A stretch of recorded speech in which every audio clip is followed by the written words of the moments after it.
Hello, everyone, and welcome to the 100th episode of the Sonic Talk podcast. I'm your host, Nuckles87, as always, and with me today is my good old buddies Shigs, aka Sonic Talk Jason, 100 episode. and GX. You called me your buddy. It's legally binding now.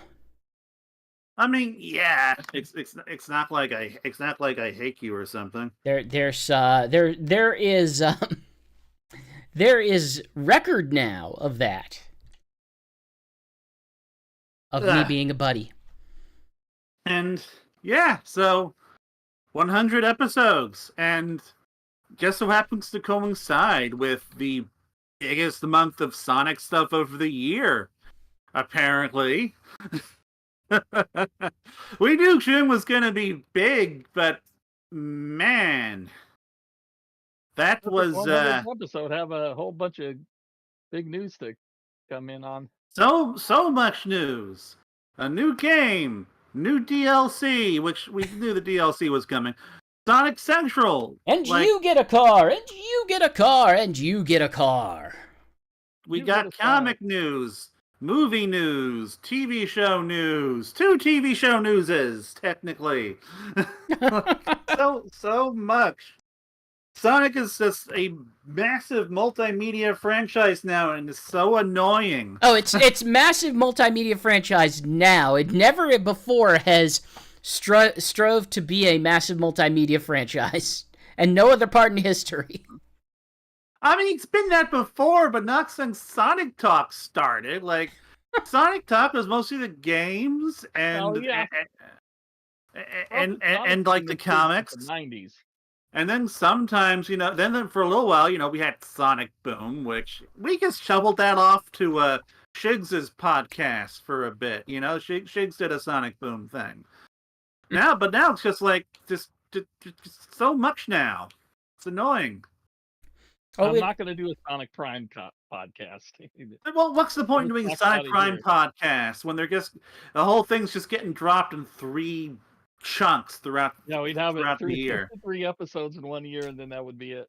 I didn't bring cake, but I am eating banana bread during this episode. Are there candles in it? Absolutely not. Well, then it's not a proper birthday cake. Nope, it's not. It's banana bread, but it's good.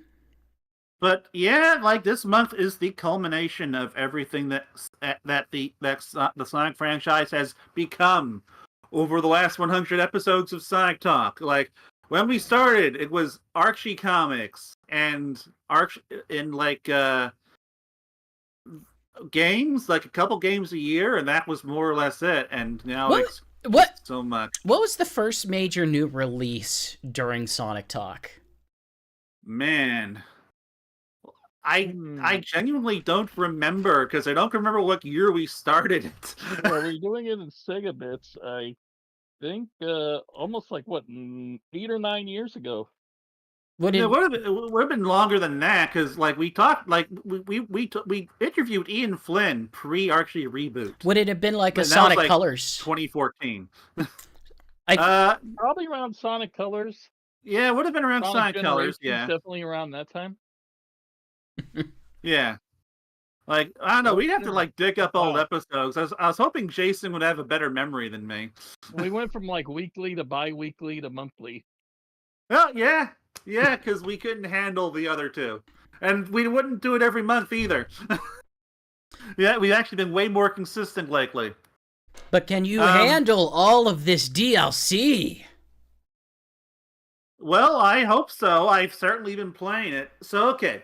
So, we're skipping our usual what we've been playing, because most of what I've been playing has just been Sonic stuff. So, we're just going to do Sonic stuff. And we're going to start with Sonic Origins Plus, then Sonic Frontiers Birthday Bash, and then Shigs is going to give us the 411 on the Superstars demo.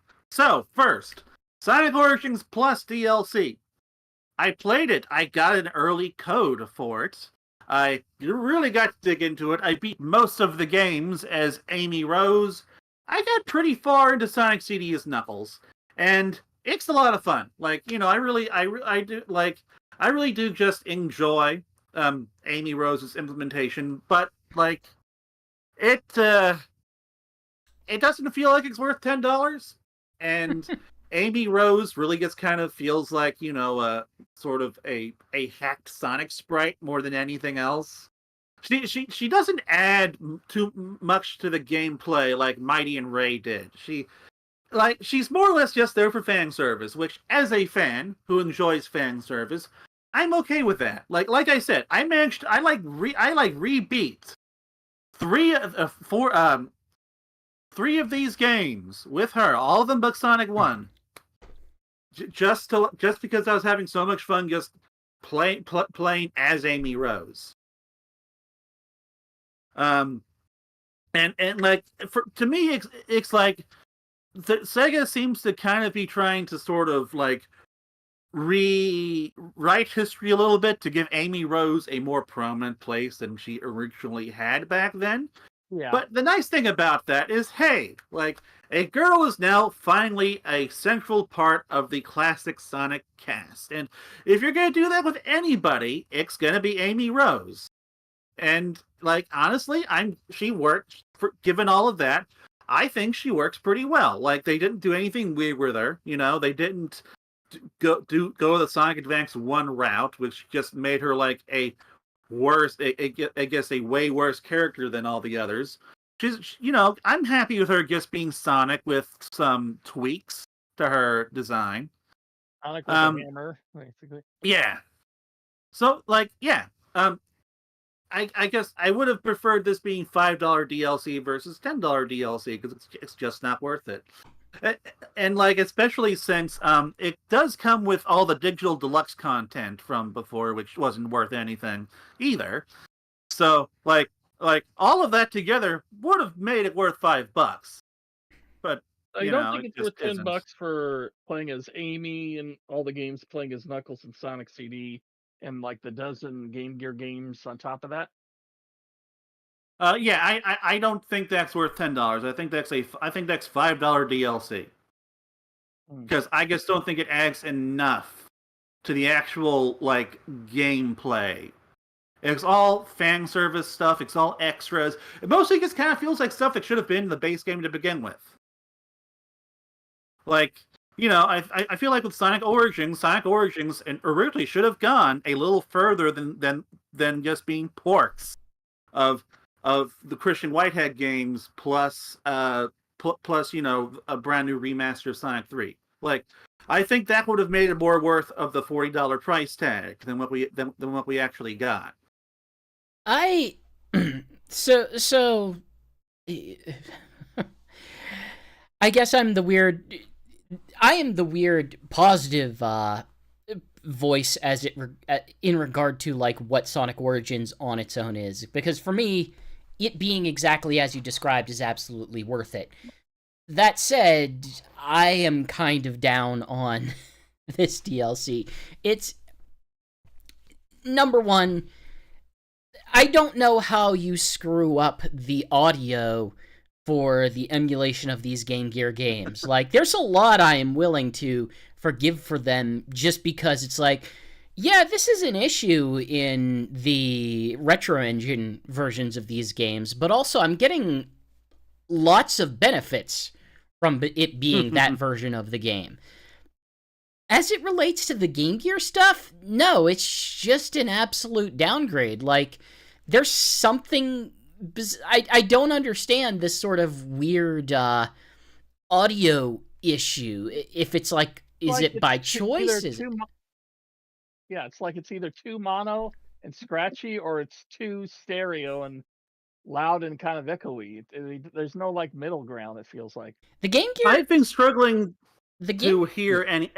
Go on. I was going to say, the Game Gear does support stereo in some instances, but by and large, I don't think that's reflected in a lot of games. I broke it down to a sort of audio degree where I took some footage that Knuckles had recorded before it went public and just sort of ran it through Audacity to compare waveforms. And what I was basically discovering is RetroArch was going full mono.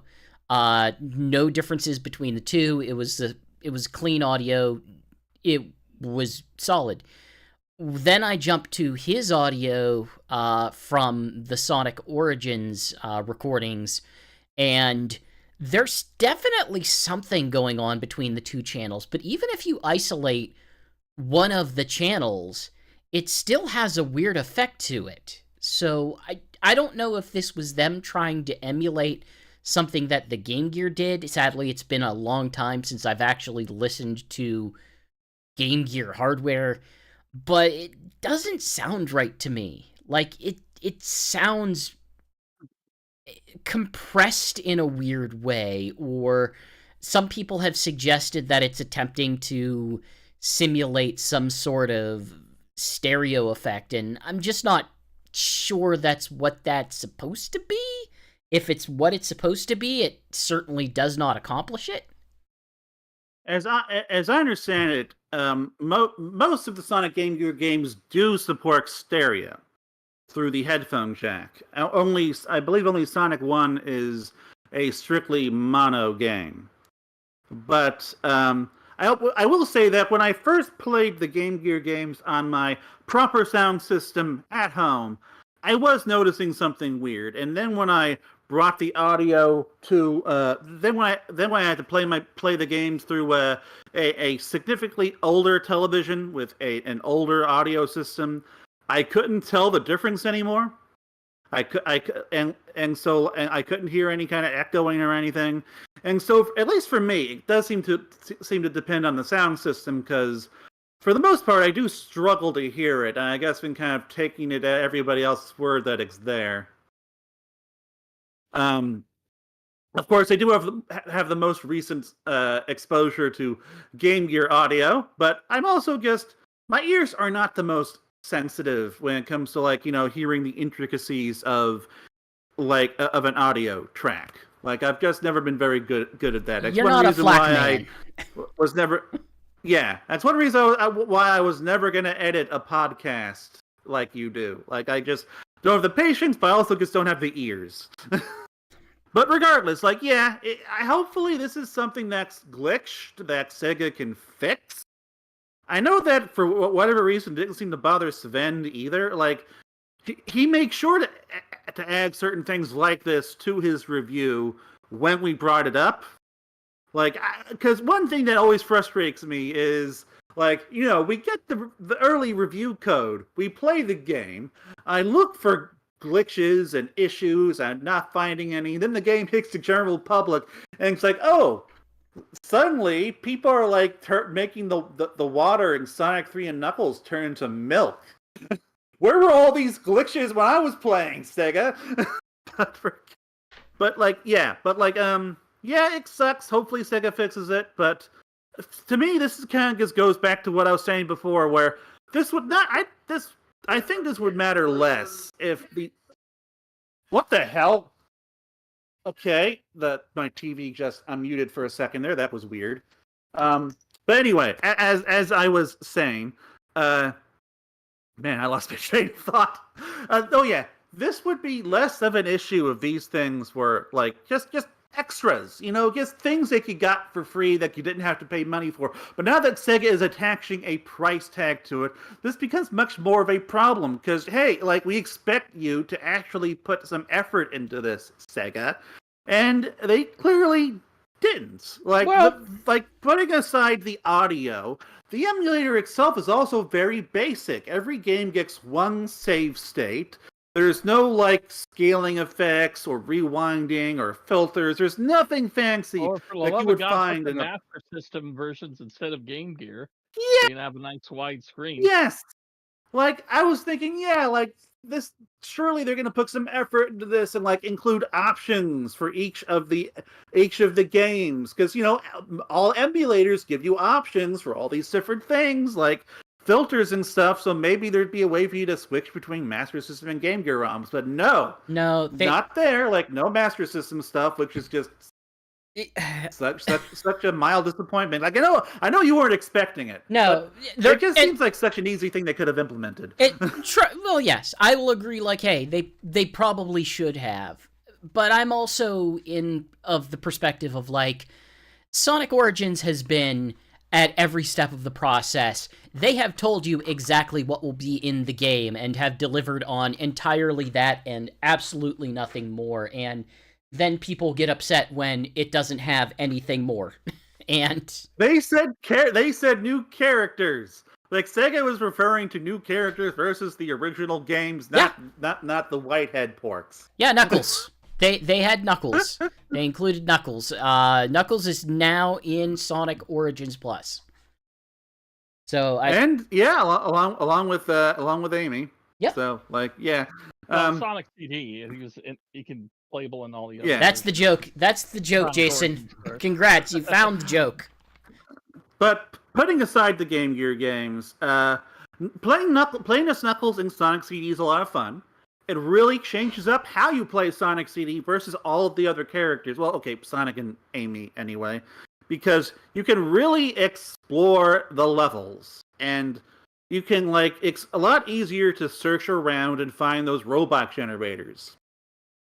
Now, it doesn't always work out as well as I might have initially hoped, because as big as those Sonic CD levels can be, they do still kind of have a forward momentum aspect to their design. They're still they can still be kind of linear and stuff in places.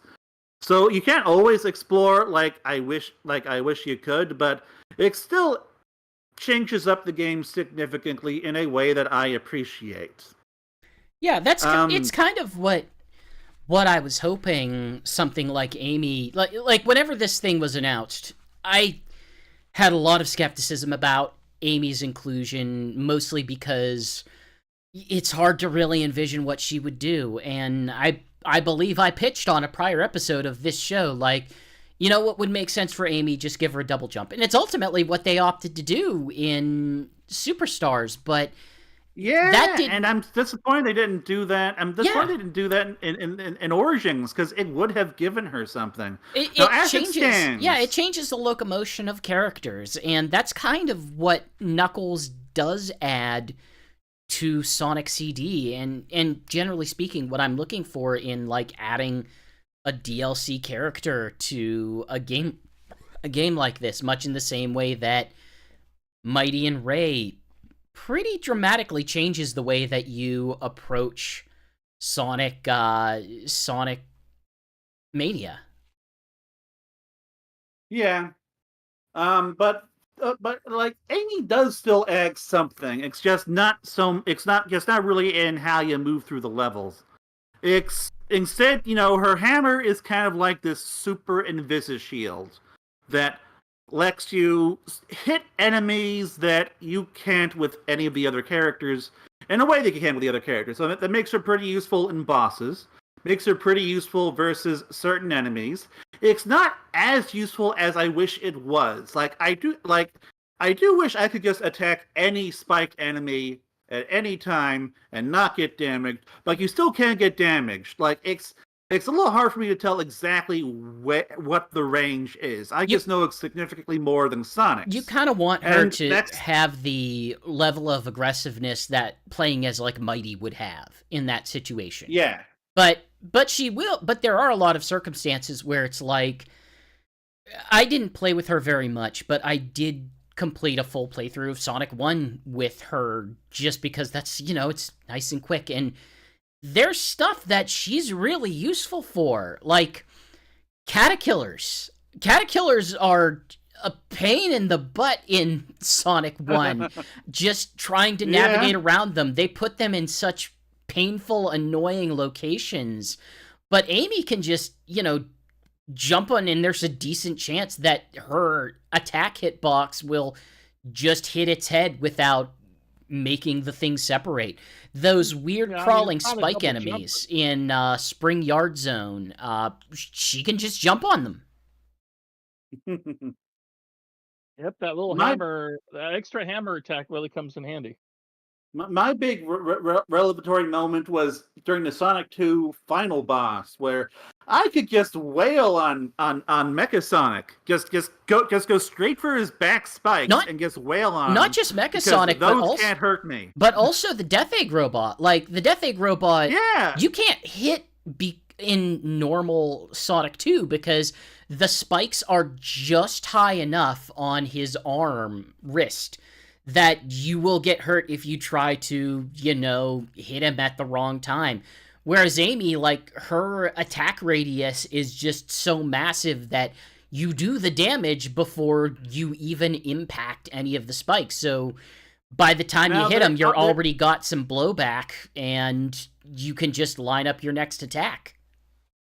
Yeah. Now, the spikes can still hurt you if they're a little too far out, but it is a lot easier with Amy compared to any of the other characters. So, it is still very useful, and so she's good with bosses. She's good with lots of enemies. So she's a good combat character, and so she does still have a use. It's just, man, I wish they gave her a double jump. It would be nice if she was also like a more capable platforming character, or like had something iconic in that method rather than just she's, because Mighty has the bounce. He has the drop shot, whatever you want to call it, just stomp move.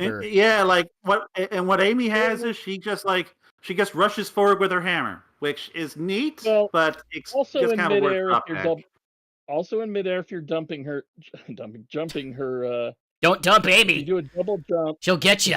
If you do a double jump, it turns into that swinging hammer, which, like GX was saying, gives you a bigger hitbox when she's going down. Yeah. Wait, is that from Origins? Yeah, Origins. It's not a double jump. It's just jump, and then when you tap jump again, she does a bigger spin. She goes into her hammer mode. That's what we're talking about. Yeah, she has two spins: the hammer spin and the regular spin. Right. In the Sonic Superstars, which I'll talk about later, it's an actual double jump and the hammer spin. Yeah. So it's a little bigger. But one thing I do appreciate is that although she's not called Hyper Amy, we do get Super Amy and Hyper Amy. And we get Super Amy Plus. Actually has Hyper Amy actually has the ability to throw hammers, just infinite hammers. And it just makes her so overpowered. Like, even as far as super characters go, like, you can just wail on a boss and just kill it in seconds. Sister's a hammer bro, yo. It's amazing, and kind of makes me wish, where was this? Why couldn't we get something like this with her normal moveset? Like, if you're willing to like give her a second button move in her hyper form, just like, hey, use the super button to just let her do something else with her hammer. Maybe that hammer, cool. Maybe have that hammer be on a significant cooldown if she does not have a super form at the time. Yeah. And finally, for me, one of the things I really enjoyed about having Amy playable is that you can insert her into all these situations in Sonic history that she was just never in before. Like, you can have her fight all these bosses. You can have her get bullied by Knuckles and then beat up on him in Sonic 3 Knuckles. You can have her team up with Tails, which is just so cute. It lets us have a character pairing that we haven't really gotten to have before. It's just all these little things that I, as a Sonic fan, like to see. It's a fun novelty that I never get sick of. It's just not worth $10. That doesn't have the same appeal to me, but I think it is nice that they did, add her to the UI of the multiplayer mode. So in competition mode, she does have her own little sprite and can be used in that, and she is a fair bit of a Sonic replacement in this game, in so much as hey, they do pair her up with Tails in the core games in which you could have Tails as a buddy. And so I do wonder if that's kind of how they programmed her, where they just kind of put her over Sonic or something. Yeah, that's my standing theory, is that she is very closely adapted from Sonic's existing code with some, adjustments made to where sprites take place and how sprites It's big like they are. it's like she's a combination of Sonic's playthrough and Tails' playthrough, because she doesn't get a lot of the scripted moments. Like, she doesn't.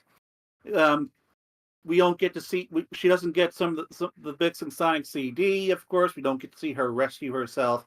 And in Sonic 3 and Knuckles, like, she doesn't get certain things like the snowboarding minigame, which disappointed me a bit. Gotcha. Well, I mean, Tails had the same issues in Sonic CD where his playthrough, and also Knuckles by extension, had a more like neutral playthrough that didn't have the you encounter Amy moments or stuff like that. So, Shigs, have you gotten to play much of this DLC? A little bit. Like I said, I've been trying to unlock that full birthday photo. So I've tried Amy in Sonic CD and Sonic 1, a little bit in Sonic 3. Yeah, they did And it's add cool an that achievement board. you can either have her by yourself or you can usually have her with Tails. So that's Yeah. what I go for that. But yeah, I think she's pretty enjoyable in that sense of doing the drop dash is a way for her to run with her hammer is kind of a cool animation. But yeah, for the So, most part, and it's also like there's been a lot of people in Sage have basically made an Amy similar to this for. So yeah, it's not yeah, something they too have. new in that regards. Well, a lot of I'm glad we got the Game Gear stuff all in the collection, even if we never played or anything. There should be more missions and achievements in them, though. I think to I'm gonna Oh help yeah, like people want to play they them didn't more. add any missions, did they? Not no, that I can strangely recall. no. That's it's a very odd thing that Yeah, if you happened. wanted me to get to play the Game Gear games, give me some achievements and missions to do, and it'll make me want to Technically, it play the gave you games one more. achievement for playing Yeah, one Game a Gear part game. of play one Game Gear game to unlock a piece of the birthday picture. I I kind of Ah, want to push back because this is not the way that I was necessarily interpreting how Amy would be done, based on, the way that fans have kind of put things together. Because the way that fans have largely interpreted how Amy is approached is quite often just, they take Sonic's the Sonic Advance version of her and try to sort of adapt it in that way. This is well, not I know that this is distinctly not Sonic Advance Amy. it is often Sonic Advance, but not always. There have been some Amy's that are just like Amy, and she can jump into a ball and stuff. But there've been a bunch of different hacks for her, and to me, like the better ones have generally been the ones where she's basically just Sonic. But I think they do normally give her like a special hammer attack still, in addition to her, her spin dash and roll. And and I don't think they did that thing where I don't think I've ever seen anyone at Sage do anything where they like, her hammer extends her attack radius or something. So that's original. Mhm. But it kind of feels like something that they could have done at like Sonic Hacking Contest. I mean, could have, sure, but I think that speaks more to the engine than it does like what fans would do to make modifications. Yeah, I get it. So I am probably gonna buy this properly on my Switch. I did buy it Especially for the since Switch, but should warn you, yeah, the plus content is separate from what's on the cart, which I hate when they're doing that. I mean I don't care. I have a digital copy.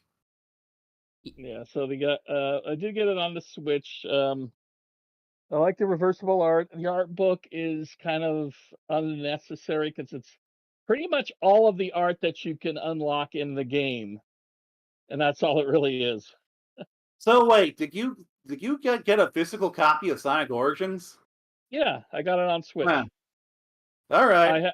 I bought the dollar DLC, but I wanted a physical copy for my Nintendo Switch, which I was hoping to take with Canada with me, but it didn't arrive in time, so I just played a little bit of the birthday DLC from. Well, what I'm gonna do is I'm going to. I got a I copy of never Sonic Frontiers for Switch, and I played some of the birthday I never DLC. got any of the DLC for my Switch copy, so I am gonna get plus DLC, and I'm gonna fully upgrade that thing. And I'm probably gonna play through all these games for another time because they're all just so fun. I think it's probably worth highlighting though. They couldn't get through the launch of this without still making a mistake somewhere, and whenever it launched at Steam, if for whatever reason, it was an extra $1 compared to every other platform until this was eventually corrected.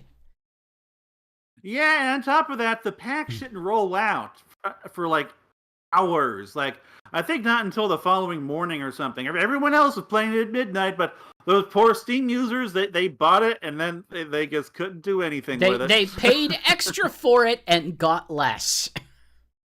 Now, there's one final thing we should address. Next, the fact that they actually did address some of the smaller glitches and bugs and things the super hardcore fans didn't like. Like, they fixed Sonic's hitbox in Sonic 2, so that it's not as big as it once was, and you don't get hit by certain spikes and stuff in Metropolis Zone. And they changed how the drop dash works in Sonic 1 and Sonic 2 to where you can instantly change the direction of your roll after a drop dash. And it does make these games feel significantly better. And so, there are still some things people are complaining about, but to me, these feel pretty close to what I would want from a definitive package of these games now. The game doesn't crash for me anymore. It doesn't freeze. I've never had a scripted sequence on me break. Did you experience that? I experienced the occasional glitch. I mentioned this a year ago. I mean, I had a glitch, but I never had anything along the lines of a full crash or a freezing or something. Basically, I had I think 1 or 2 instances of the game freezing. Basically soft locking. I think during a scripted sequence happened to me I think 2 or 3 times. And then the game crashed on me once per game while I was playing through story mode on PS5. So that was 4 crashes total. None of that stuff is all that unusual for me because I've had crashes in other games about this frequently. So none of this stuff was a game breaker for me. But it was still minor issues that I'm just not encountering anymore. So, I don't know. The game I think that the game is in a pretty good place now outside of the Game Gear audio. Yeah, I still would feel I think the unfortunate situation here is I kind of would like to see some further modifications to what this game is in regard to hey, if we're adding a new character, it significantly changes the way that you play the game, in so much as maybe you could add a Mighty Array.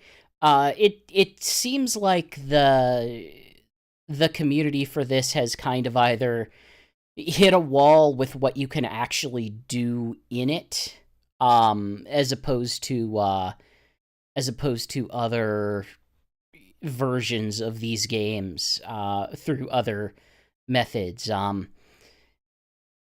It feels like this one probably won't be one to watch in the modding community in the same way that Mania kind of became something like that. Some of the decompiles did. Something like Sonic 3 AIR has become a bit of a modding darling. Yeah. And that part I do find disappointing, but if I am just here to play Sonic 1 as Sonic 1, this is still going to be the version I go to for it. It's still going to be... Yeah, whenever I'm going to play a classic Sonic now, it's going to be through Origins. At least if I'm doing on the Switch or the PlayStation 5. I have no reason to go to any other game outside of nostalgia or ROM hacks at this point. Yeah, it's just the simplicity of, I download a thing onto my console or PC and it's just there and it just works and I don't have to mess with, I need to make sure I get this decompiler, and then I need to go into a version of the app and extract this specific file and put it here. And no, it's like, okay, it's just there. It's just there, and I can view it and play it and be done with it. So it just, yeah, it feels like Sonic Origins Plus, for being the paid DLC, it isn't as if it isn't as if, like, hey, they needed to do this, but this does feel like, it feels like I'm looking over at what's going on in Sonic Frontiers and thinking, like, there could have been, there's clearly one of these two that is a bigger priority. Yeah. I will end with this. Sonic Frontiers Plus is now $40. I think this current package is way more worth the price than the original Sonic Plus was, and the original Sonic Plus is now $30. And so, like, in terms of price, I think everything is where I would have liked to have seen it be a year ago. But so, you know, if you haven't bought Sonic Origins yet, and you want and you want to experience classic Sonic, and you don't mind, like, some of the little niggles that the hardcore fans are gonna point out that I just can't notice, then I do recommend just get this package, just get the game, either physically or digitally. Just pick it up. And especially since it'll probably be on sale in like 6 months. If you want to wait that. If you're not, if you're like, well, I can still play this, but I don't want to pay full price for it. Don't worry, you will not have to pay full price for it very soon. Sega is very good at. When I say very good, Sega will often lower these prices pretty far if you wait long enough. You can get, like, Persona games for $10 right now. Yeah. Those remakes should probably move on. Yeah. Sonic Frontiers Birthday Bash. Yeah, we should move on to the Sonic Frontiers Birthday Bash DLC. The Origins Plus episode. Yeah, we need to move on. So did you have you played the Birthday Bash DLC? Either of you? Yeah. A little bit, okay, yeah. You have. Yeah. Shigs? Yes, I played a bit of it. Okay, I have played a lot of it, so I guess I might be leading the discussion on this one as well. Because I unlocked the Spin Dash. Man, the Spin Dash is crazy. But yeah, like, the Sonic Frontiers Birthday Bash DLC, it is the best DLC that we have gotten for Sonic ever, for me. Oh, because no, without a doubt. Like, for one, it's free. Yeah. For two, it adds a brand new type of collectible with brand new platforming challenges. And three, I must have not played it enough yet because I haven't been impressed so far.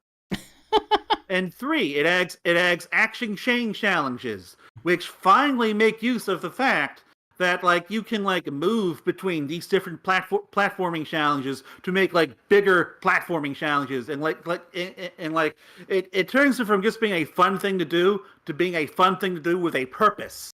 And finally, it adds the Spin Dash, and it adds what's the word? You can jumping. Yeah, what's it called? Jumping. They give you more jumping deceleration. Sure, they give you more options on, like, the way that Sonic's physics work. It's not. You're not going to suddenly transform this game into classic Sonic. That's just not how it's going to happen.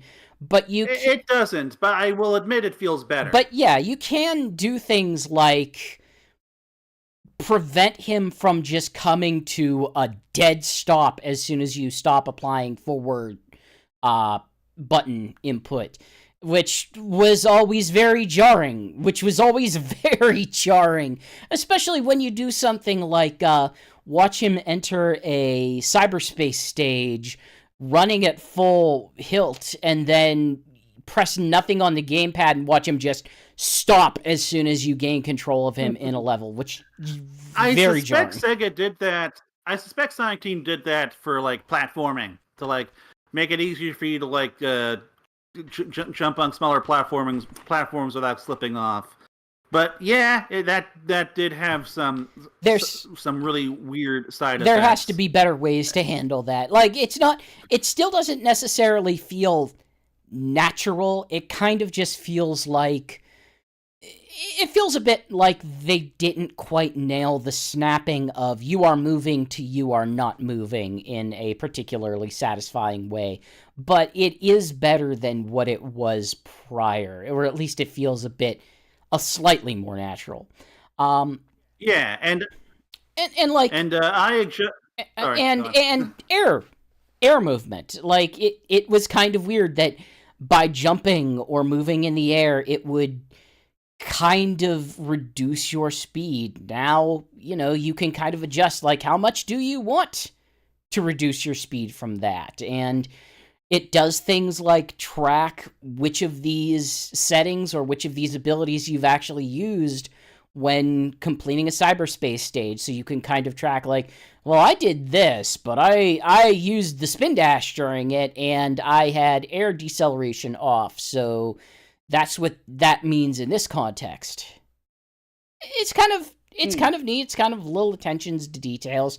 For me, what's doing it is the things that I actually like about games of this scope are getting to explore, getting to find things, getting to hunt things down and collect things. And the base game was not particularly great at that. It did not give you a lot of, like, really interesting things to try to snag off the map. It gave you a lot of things that you could that felt very fungible.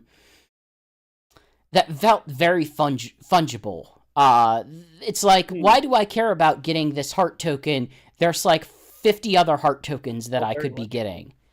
And they respawn. But in this one, they kind of want you to, go in, and between the original music update last time and the additional songs added this time, you have more music to find. You have, like, these notes that when you collect them, they'll add background music that you can listen to.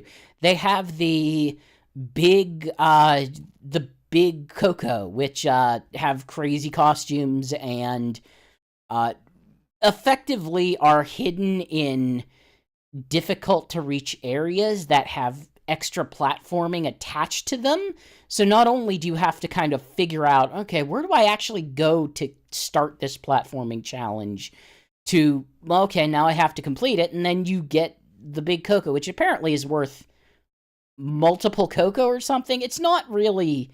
Yeah, it is. Yeah, it's not really the reward that does anything, which is unfortunate, but hey, if you continue to get everything, then you get this super move, which I have not gotten yet because I played enough to check it out on stream and to be able to talk about it, and absolutely no more than that. I can't say I have the affection for the challenge mode that you do, and it locking things behind, well, get a good grade has never been my jam, and it remains not my jam. The reason why they do that is because Spin Dash is super overpowered. It kind of breaks the game. And so it does make sense to me that they would essentially just make that an award for playing a substantial amount of the game and being very good at it already.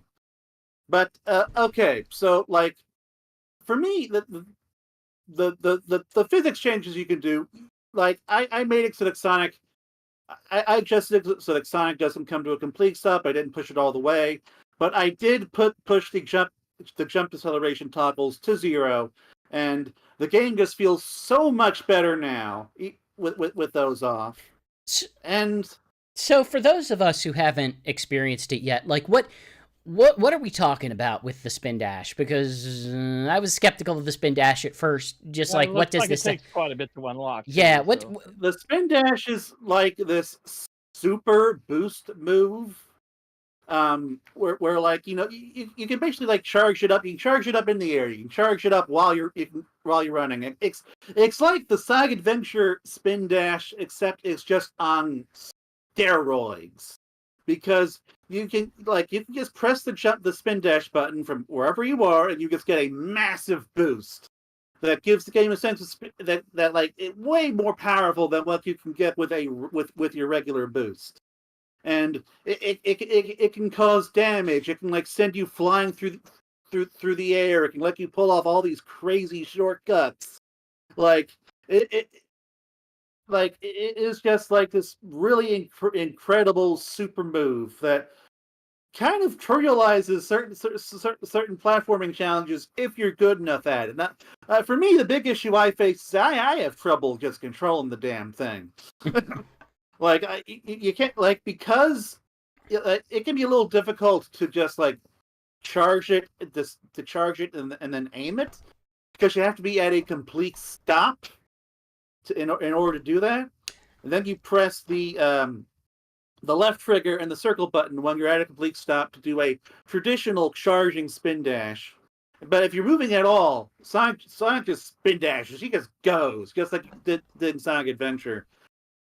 And it really does give the game a sense of speed that it didn't have before. I'm hearing you describe this, and the thing that, the point of comparison that I'm starting to get based on your description of it is, do you remember the motorcycle you could get in Breath of the Wild for the DLC? Yes, I got it back in May. And the basic idea of it is hey, you can get this. You're probably going to go so fast that the game is going to struggle to keep up with loading. But you can do it. Yeah, except the spin dash is a lot easier to use. A lot easier. You just sounded like you're one of your introductions to this is yeah, I have a real hard time controlling it. Yes, but it's still way easier to control than the spin dash. If you just want to go, you can go. But if you want to, I don't know, try to hit an enemy with it, you're going to have issues. Okay. And one unfortunate aspect about the spin dash is that it does not cause a lot of damage. I was kind of hoping that I could just use that to just plow through enemies, but it does a little bit of damage, but then it kind of keeps going. So it unfortunately doesn't really work very well as an attack move, but just as a way of zooming up a hill, flying through the air, doing a bunch of tricks, and then flying across the other side of the map. You can do stuff like that. I'm wondering, do you, and you might not know this because you might not have opted to take this route. Do you know if you get to keep the spin dash if you... Yes, you do. If you New Game Plus. Once you unlock the spin dash in any save file, you keep it. Okay. Yeah, that would be all right then, because I'm trying to think of the circumstances. It's neat that they would include a move like this, but you'd want to be able to, actually use it rather than, well, I beat the game, I have an empty sandbox of things I don't need to collect anymore. So that's at least good to know that, hey, you get to bring that along. Well, one thing I did specifically do was I unlocked the spin dash before I did any of the Coco challenges. And so now I do still get to collect those things. And I should also have access to the spin dash in all of the cyberspace challenges and the enemy rush challenges. So you still can have plenty of application for it if you really want to. One aspect of this that I don't think we've really gotten into yet, aside from hey, they added new music, they reskinned the world in some pretty significant ways. Yeah, it's all celebratory birthday stuff now, and floating presents, and when you kill an enemy, it explodes with rainbow sparkles and stuff. It's real hilarious. Goofy, and I like it a lot. I remember one of the kind of replies to something, I can't remember if it was Twitter or the message board or what it was, but someone's initial reaction to this was basically, yeah, I went into New Game Plus and turned this one on, and it completely removed all of the gravity of all of its cutscenes and story and everything, and I love it for it. I am sad that Sage doesn't wear a birthday hat. Oh, Sage should wear a birthday hat. Forward to that. Sage should wear a birthday hat. Eggman should wear a birthday hat. The End should wear a birthday hat. It's just Sonic's friends. It's just Sonic's friends, and when the enemies die, like I said, big exploding pinatas. The first boss. Confetti everywhere. The first boss should wear a birthday hat. Let's be honest. I think Super Sonic also doesn't wear the birthday. Oh, come on, guys! So. Come on. He could have worn a birthday hat. But yeah, for me, like the crown jewel of this whole thing is the action chain challenges, because like you start at this particular spot within the map, and then from there, the only challenge is get as many points as possible by doing as many things as possible within the scope of a minute. And so like you've got endless versatility. Like the faster you can get somewhere, like if you can get somewhere within that minute, you can make that part of your action chain. And so and nothing feels better than like, you know, hitting one platforming challenge, going up a rail, hitting a bunch of springs, running through loops, maneuvering through platforms, and then getting flown up into the air, and then maneuvering your character, and then maneuvering Sonic to land on in another platforming challenge to continue it, like a rail or a speed boost or something like that. And it's not always possible, but when it is possible, it just feels so damn good. And this is something that Sonic Frontiers has been needing, because it finally like kind of makes the makes the platformy, speedy stuff in Sonic Frontiers matter. Well, more. It comes with an understanding of like modern Sonic design is built around chaining behaviors. It's built around sort of, well, you do a thing and then Sonic Adventure 2. Yeah, Sonic Adventure 2 is 3D Sonic as a whole is sort of isn't built whenever they abandoned the concept of like, well, it's momentum and everything controls like a skate park. They kind of went in this direction of like, well, these specific actions will guide you through an environment. So grind this rail and homing attack this enemy and move along the set path and et cetera, et cetera, et cetera. And it's sort of like that existed in a lot of the core challenges of Sonic Frontiers, but it wasn't really made significant. It never really felt like it had a strong purpose or weight to it. And I'm not saying I particularly like these challenges. Personally, I don't like the grading aspect of it. I kind of wish that they were a little bit more linear rather than, I don't know, you figure out how to make 1 billion points.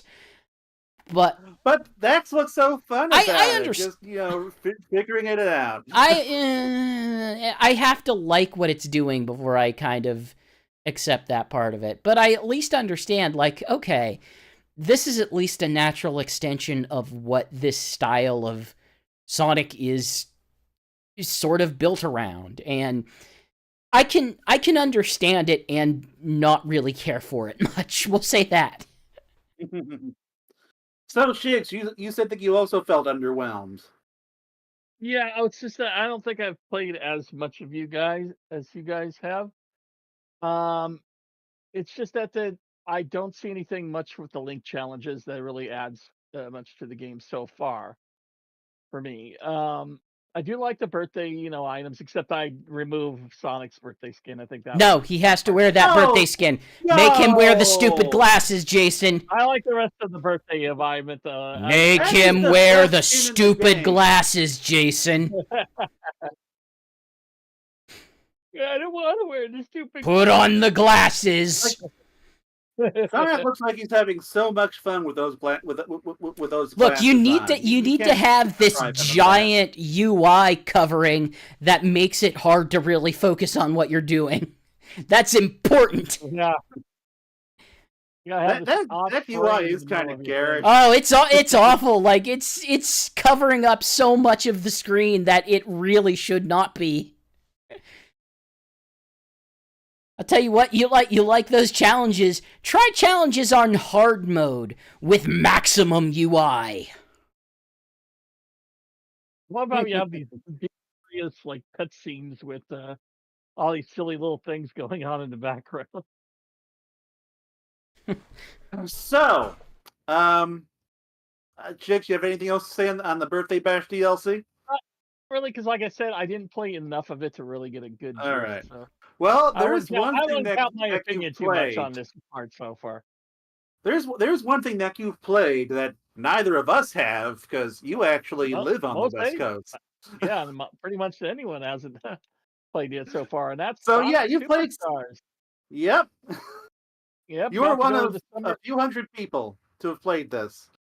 Yep, got to go to the Summer Games Fest, checked it out, played it for a little over half an hour till they finally said, "Okay, we got somebody else coming on." I'm like, "Oh," so that was it for me, and it is pretty awesome so far. I was really enjoying what I played of it.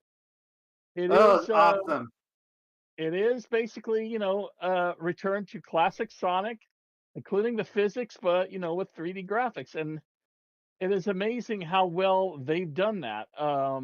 Because as I mentioned before, it one-on-one the animation come like with the 16-bit the way Sonic strides before he goes to full speed, the gravity, the momentum, everything is pretty much match per match to the original classic physics, except with a new engine, which is amazing. Well, I think it's they kind of based it on top of the Sonic Mania engine, from what I understand. As I understand, they based it off of the Mania engine. And by the way, chat, if anyone has any questions, feel free to ask while we're in this. The leading theory right now is that it is built on Unity. Theoretically, there's at least some amount of evidence to suggest the menu is apparently basically Unity, like that leaked menu that we'll be discussing later. Right. Does appear to confirm Unity. PS5 version, or unless it was just PS5 controls with a PC underneath. That's very possible. I played all 4 characters: Sonic, Knuckles, Tails, and Amy. And of course, all of them play a little bit differently from each other, but still similar to what you see in Sonic Origins, except for Amy, whose second jump is now a double jump. She'll jump higher in the air before she starts spinning her hammer. But if you hold it down, when she lands, she'll do that full running, hammer smash just like in Origins. So Origins is kind of a preview, a little bit of how Amy's going to work in here. But yeah, and the levels all have their own little gimmicks to it, their own little styles. And it also is dependent on the powers you get in the game. So, for instance, you'll be going around the bridge island, and there'll suddenly be a large ring similar to Sonic 3 and Knuckles, and you can go in there. There's usually this grappling hook level that's just kind of out in outer space, and you have to kind of almost like Spider-Man with you web swinging with like a laser grappling hook as you're trying to get to either this giant Master Emerald or this giant coin. And once you've got that emerald, you then have the emerald's power. And so for Bridge Island, the main power that's the most useful is water, because you can turn into like water and shoot up the waterfalls to get to higher platforms, which is kind of interesting. Or the second one you get is I think it's called Avatar, and you can turn into multiples of yourselves for an attack. Now I use this. I don't know if I was supposed to unlock it yet. Like for the demo, both powers are unlocked instantly before you even get any of the Master Emeralds, because it's a demo. Huh. And when I got to, I think it was the second boss, which was a little trickier than Eggman was. I just pressed the Avatar power, and a whole bunch of Sonics came out and killed them almost instantly. So there was no Yeah, that's problem. yeah. I mean, Versus the next technically, time, that was in the trailer. Right. So, versus the next time where the next time I played him, where I just did it without him, and he was a little trickier. Um, but yeah, like I said, the physics 101. It has some interesting moves. You can do like a little half pipe on the log where you can run up a little bit. Now, and that it's a little trickier because you're not. It's not like when Sonic goes full speed and his animation is he runs halfway up the log and then all the way down again. In this case, you have full control by pressing up of making them go higher and higher until you can get on a higher platform. interesting. So it's like so it's kind of like a 2D half pipe.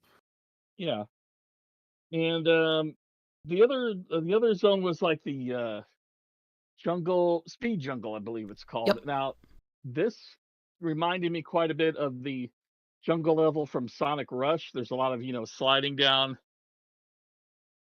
the little vines and branches area, similar to like Disney Tarzan or something, and grabbing onto little vines to shoot yourself up. Of course, in this one, it's a little trickier because there's a whole bunch of them, and you only shoot up a little bit, just enough for you to latch onto another one, pull down on it, and launch yourself up a little bit more, launch yourself up a little bit more, and it's easy to accidentally fall back down. But so it gives you a little, tricky edge. Even with tails, it's not you can't get it perfectly even if you try to fly through it. So that's kind of cool. With that, And and actually, I'm gonna follow up on that. Like, how do you feel, or how would you compare the level design? Because I think that's been a point of contention for people trying to follow this. A lot of the trailers were very, oh, is this one too automated? Like, is it just going to be press forward to win? Like, where do you land?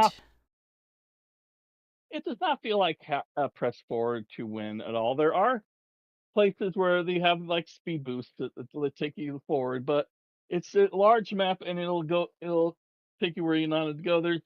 It's not quite as automated as say even Chemical Plant was, but there is parts where you will go into roll into this giant tree log where it's kind of a maze, and it turns into like Spring Yard Zone a little bit from Sonic CD, where it spits you back out because you can't go that way.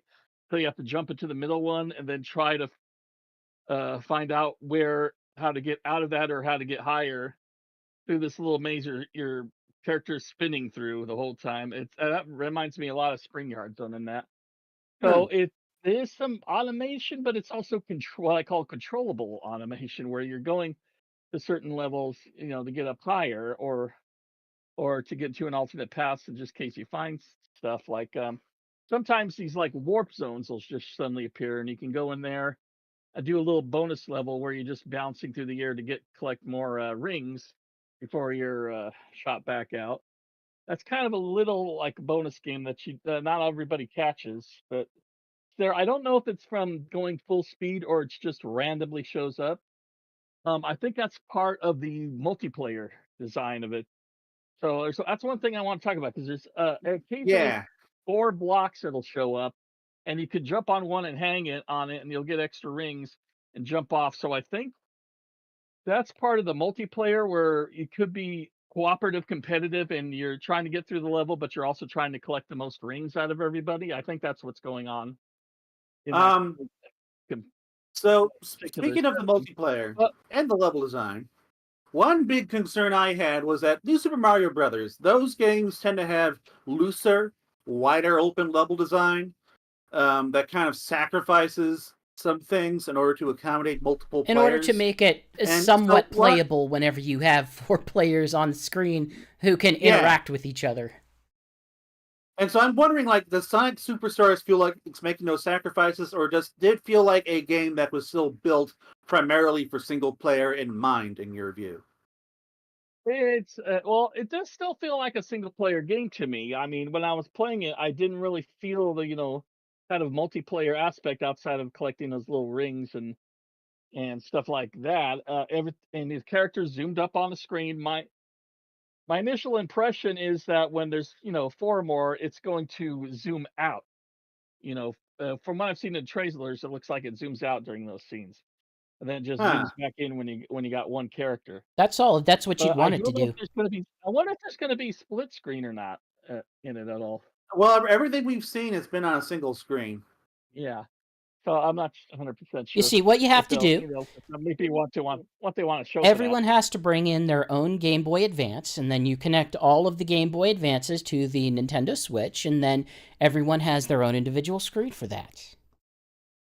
Like I would ultimately be fine with this multiplayer being a dumpster fire if single player is still great. Yeah.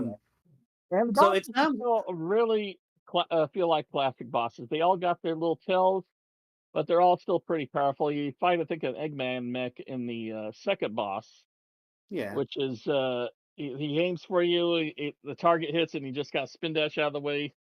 He lands, he lands his arm down. You can either hit him from behind or run up the arm and bash him from there. So that just feels like just classic boss gameplay. The one thing a lot of people wanted to know about the music and everything because they haven't really showed any of the music.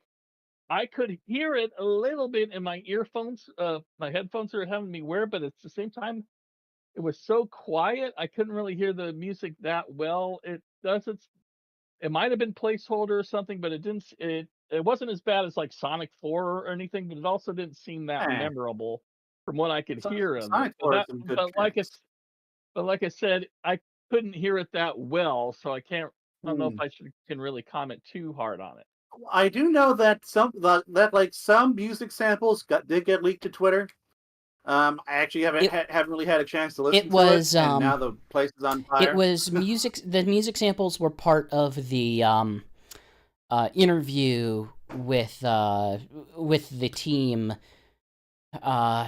With our Zest guy, help me out here. Who's Naoto Oshima. Oshima? Thank you.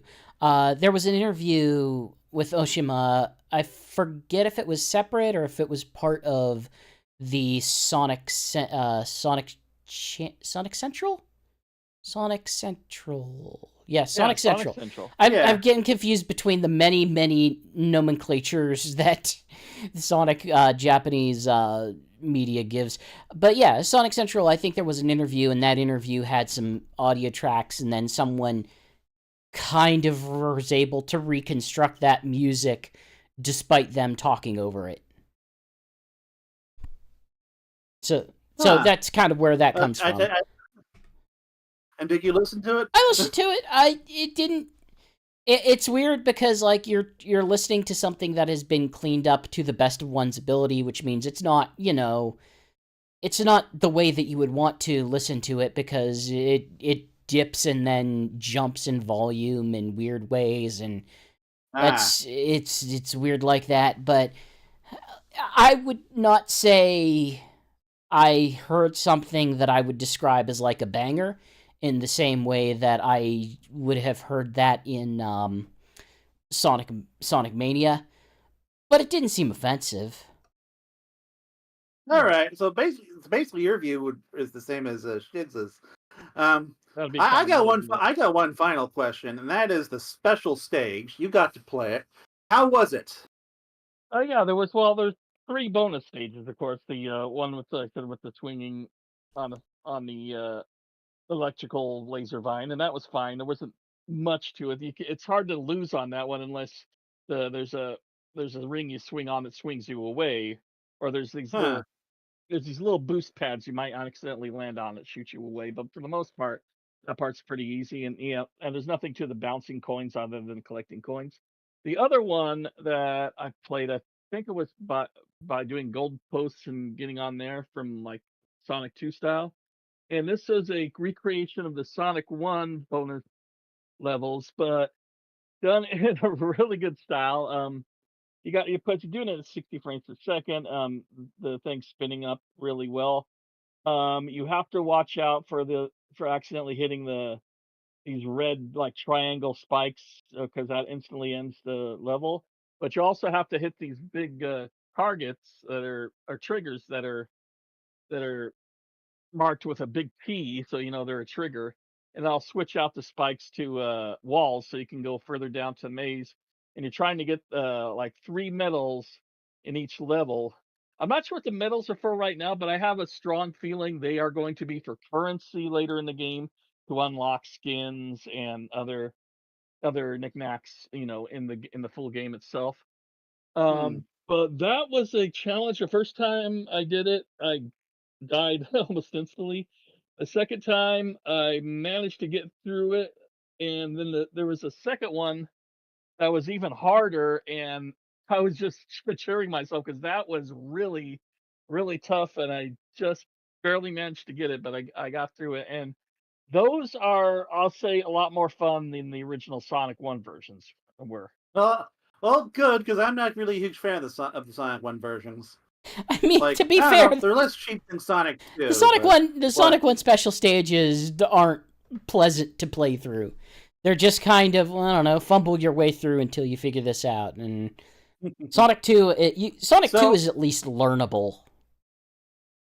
How would you compare the grappling hook stuff to Blue Spheres and what Sonic Mania did?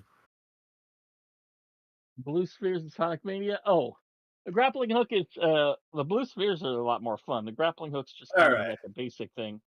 Okay, There's not a well, whole lot to it. But again, these are the early versions of that. Maybe it's tougher later, It's or hopefully. it's really easy Although, I now. don't know. It's possible that they gets wonky to get some of the Emerald yeah. powers, so they make That them was the guy I super was gonna easy. say. Yeah, they Like, want you to have a good time at the show, and they might have given you the easiest part. yeah, I figure if they're tying special abilities to that, then yeah, they probably do want to motivate you to, like, yeah, you kind of want to get these so that you can get through the stage in the way that we designed it for. So I don't know. It'll be interesting to see if they give you something like, I don't know, do this challenge, get through the stage without powers or something. So overall, like, how would you compare this to what you experienced to the other classic Sonic games? Like, think this could be on the level of Mania or what? It's hard to say with two levels, but like I say, I have enjoyed what I played so far, and it does feel like a classic Sonic game, but in a 3D environment. There's nothing really bad about it that I can say much so far. Physics are really, really spot on, and it feels like something fresh while being something, recognizable and classic at the same time. Hmm. All right. Well, if you're done with talking about your impressions, uh, we're going to move on to everything that happened over the last Alex, month tell me and about some everything that has change. happened. So, okay, technically, this podcast will begin by chronicling May 29th, the day after our last proper show, go all the way till today.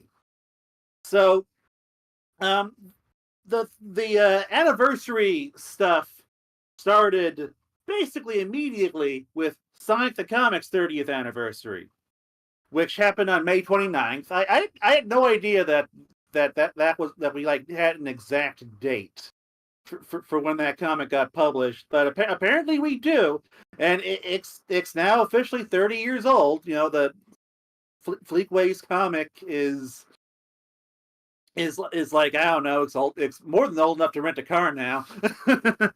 But like, this is a comic that I've been trying to read for a while, like, because it's got a gorgeous art style. It's got like some fun characters, fun ideas, but the early issues of this are just so difficult to get through, and it really does kind of, because of total jerk Sonic is part of the problem, I imagine. as I understand it, that's kind of an over exaggeration. Like, it's not so much that he's total jerk Sonic, it's that, like, he's cool Sonic, and in the UK, being cool meant being a bit of a dick, but also, like, he still likes his friends. You know, like, I don't know, like, maybe it's more tsundere Sonic or something. Oh God, yeah, but yeah. If you look at the way that the it could be different interpretations of, like, what is considered cool. Like, I would say Sonic the Comic Sonic is like a proper punk, whereas cool, as we've interpreted him in the US, has kind of been like they tried to make him like Bugs Bunny. Like, that is the interpretation of, like, well, this is a character that's cool for the kids. Let's make him like that. Yeah. Like, Well, you can see the difference between, like, Britain's Dennis the Menace versus our Dennis the Menace. yeah. He's practically a killer in the UK. My goal is to start reading this comic properly, like within the next few months, and just go. Because like for one, the writer and one of the main artists, they're gonna both be participating in Sonic's 900th adventure, and this just feels like a portion of Sonic history, English language Sonic history that I still just have very little experience with. It's the weird disconnect that we have with the other half of Sonic Stadium, where it's like we don't have a massive staff, but like roughly more than half of it is American and has the American experience of like, okay, we have our Archie stuff, and the other, I don't know, third of it is UK, and they had their Sonic the Comic stuff, and Sven likes to make his Sonic the Comic references, and we like to make our Archie references, and we don't know anything about the others. Yeah. And I've been slowly like prodding him and Adam and saying, hey, you wanna do a little like cool little thing for Sonic the Comic? And he did finally do something. He did a proper write up for the 30th anniversary of the comic. And they've also been covering stuff like there was that what's the word? That convention back in May. So like so I really do hope that Sonic the Comic is able to kind of slowly, gradually get a better get exposed more to casual Sonic fans just through people downloading the illegally scanned issues. That's kind of the barrier. I know that's how I'm going to be reading it. It's just kind of the barrier. It's like, well, you can't, and likely never will, be able to get these comics in a reasonable legal way up until the point where, like, hey, it finally enters the public domain after we are all dead. Yep. So now there is someone who is doing like proper proper new digital rescans and touch-ups, and I have seen and like prints of that were being distributed at the convention. I've seen some pictures of that, and they look gorgeous. And I'm really looking, and like, it could very well completely change how people can read this comic book. So, that, like, keep an eye. I'm gonna be keeping an eye on that development. So not too much to say other than, hey, 30th, this comic that the UK, that the UK fans know is 30 years old now, and hopefully more American fans will get to experience it in the future. So moving on. Experience it now is that old Sega Visions magazine. They had one Fleetway thing. What we need is we need to, and basically start it in this format, is basically say, hey, we're Sega, and we know all of you kids out there were so upset by the closure of our previous comic series. We all know that all of the Sonic comic fans out there who are really excited to see all of your favorite freedom fighters. Well, guess who we've brought back?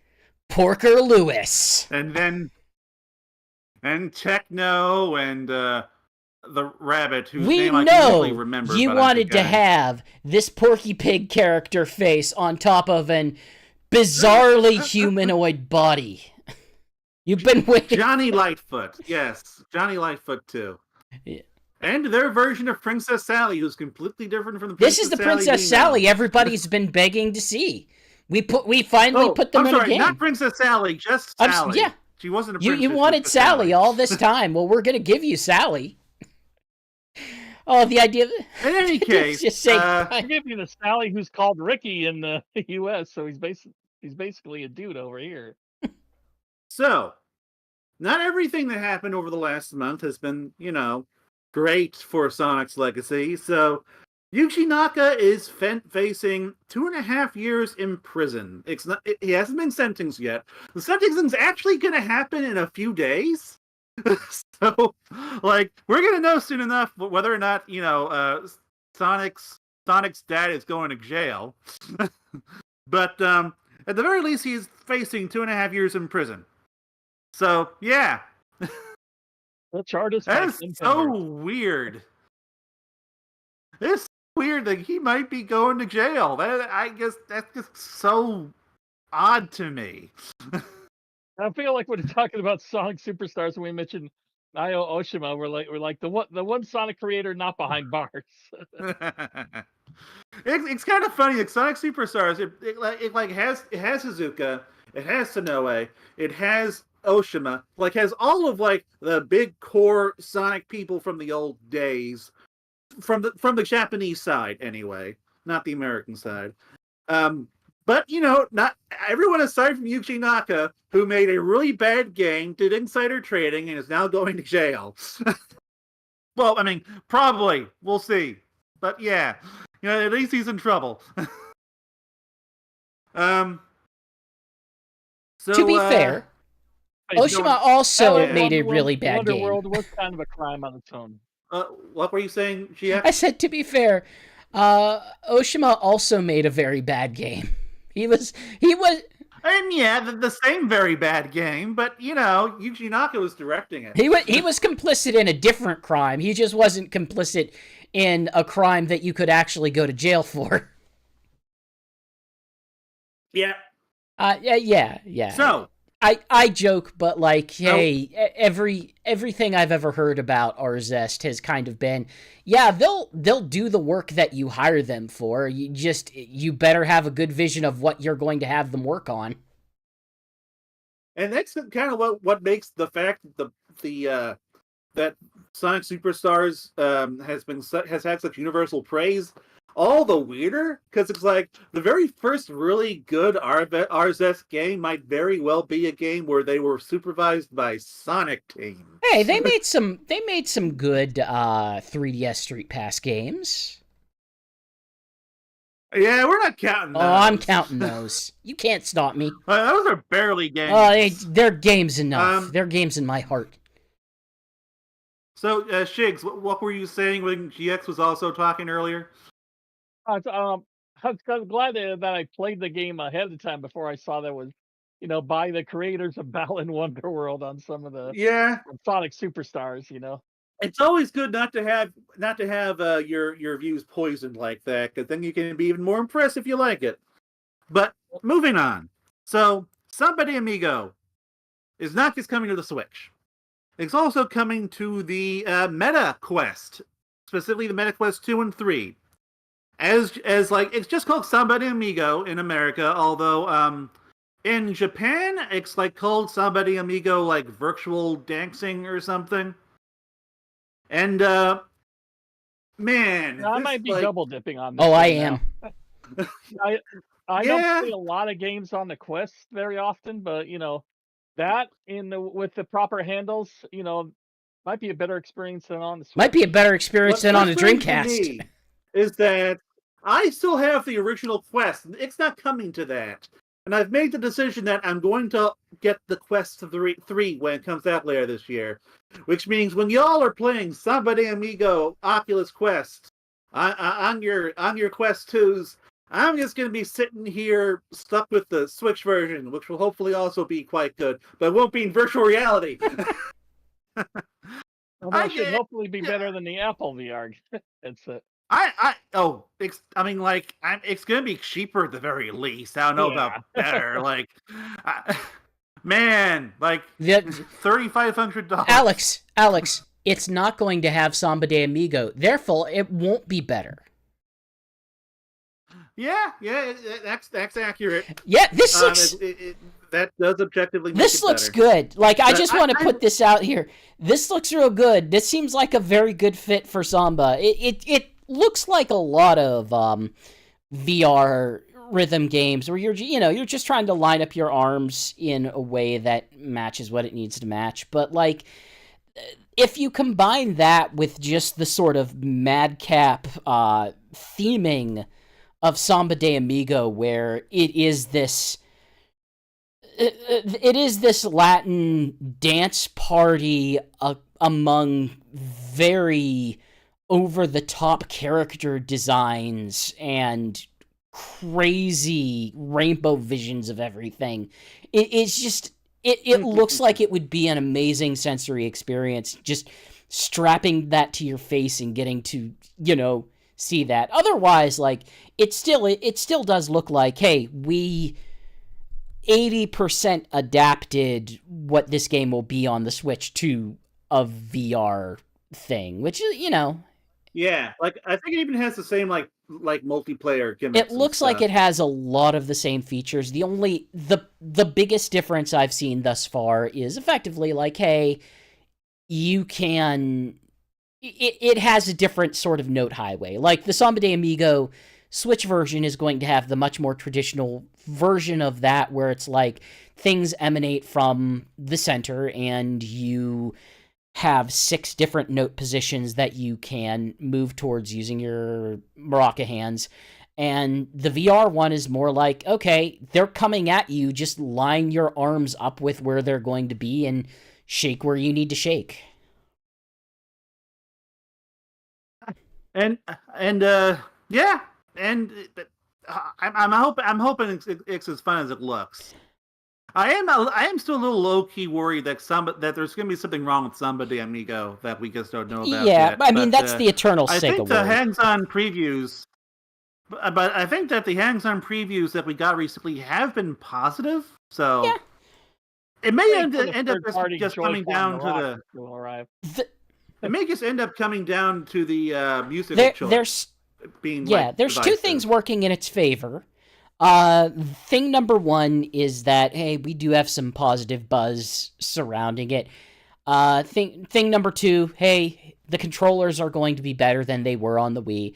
And thing number 3 is that Gearbox is not involved. And I'd like to emphasize thing number 3, because thing number 3 seems like a very important thing. They're not going to be, I have issues with modern Gearbox, we'll say. I have issues with classic Gearbox, but I also have issues with modern Gearbox. I think we still don't know who's making the game. Like, I assume it's an internal Sega team, but beyond that, we haven't gotten any dev information. Randy Pitchford is programming it single-handedly from the set of the Borderlands movie, just on his own. All right, so moving on to even more exciting news, we can all now go get Sonic waffle makers without having to go to a Dave & Buster's. Oh, just as I've always wanted. Yeah, the Dave & Buster's we reported on a while ago.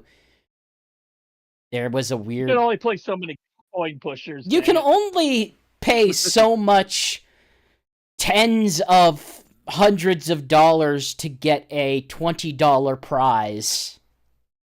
And Dave & Buster's. Yeah, it's the stuff at Dave & Buster's. It's a novelty waffle iron. Do you want a hot plate that's shaped like Sonic and you can make a thing in it? Hey, sure. Great. Otherwise, you don't have to get it. You could have breakfast that isn't looking like Sonic. I'm tempted to get it, in part because I don't have a mini waffle iron, and so it could be useful.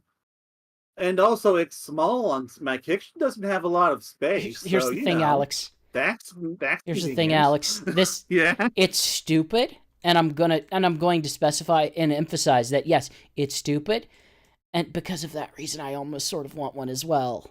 I can't it's not that expensive. I can't deny that there isn't an appeal, but also the appeal is. But what if I owned something stupid? What if I made some stupid Sonic waffles and that would be funny until I realize, oh crap, I have another kitchen device in my house that I will struggle to get rid of. So this is something I know that both of you are going to care about way more than me, because it's Lego, and I like to emphasize that on this show. Lego revealed the Death Egg robot playset, which I admit looks pretty cool. I just don't know where I'm going to fit it on a shelf. It's so big. I mean, I I know it's mean, for 2-inch figures, which all the play sets are, but dang, is that a big one?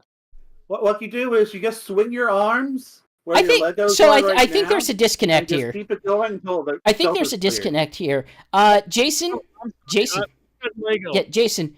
You said Lego. Yes, we said Lego. I was thinking about the death egg from Jack's No, we're Pacific. not. We're not talking about that Death Oh, Egg. okay. I have agreed that.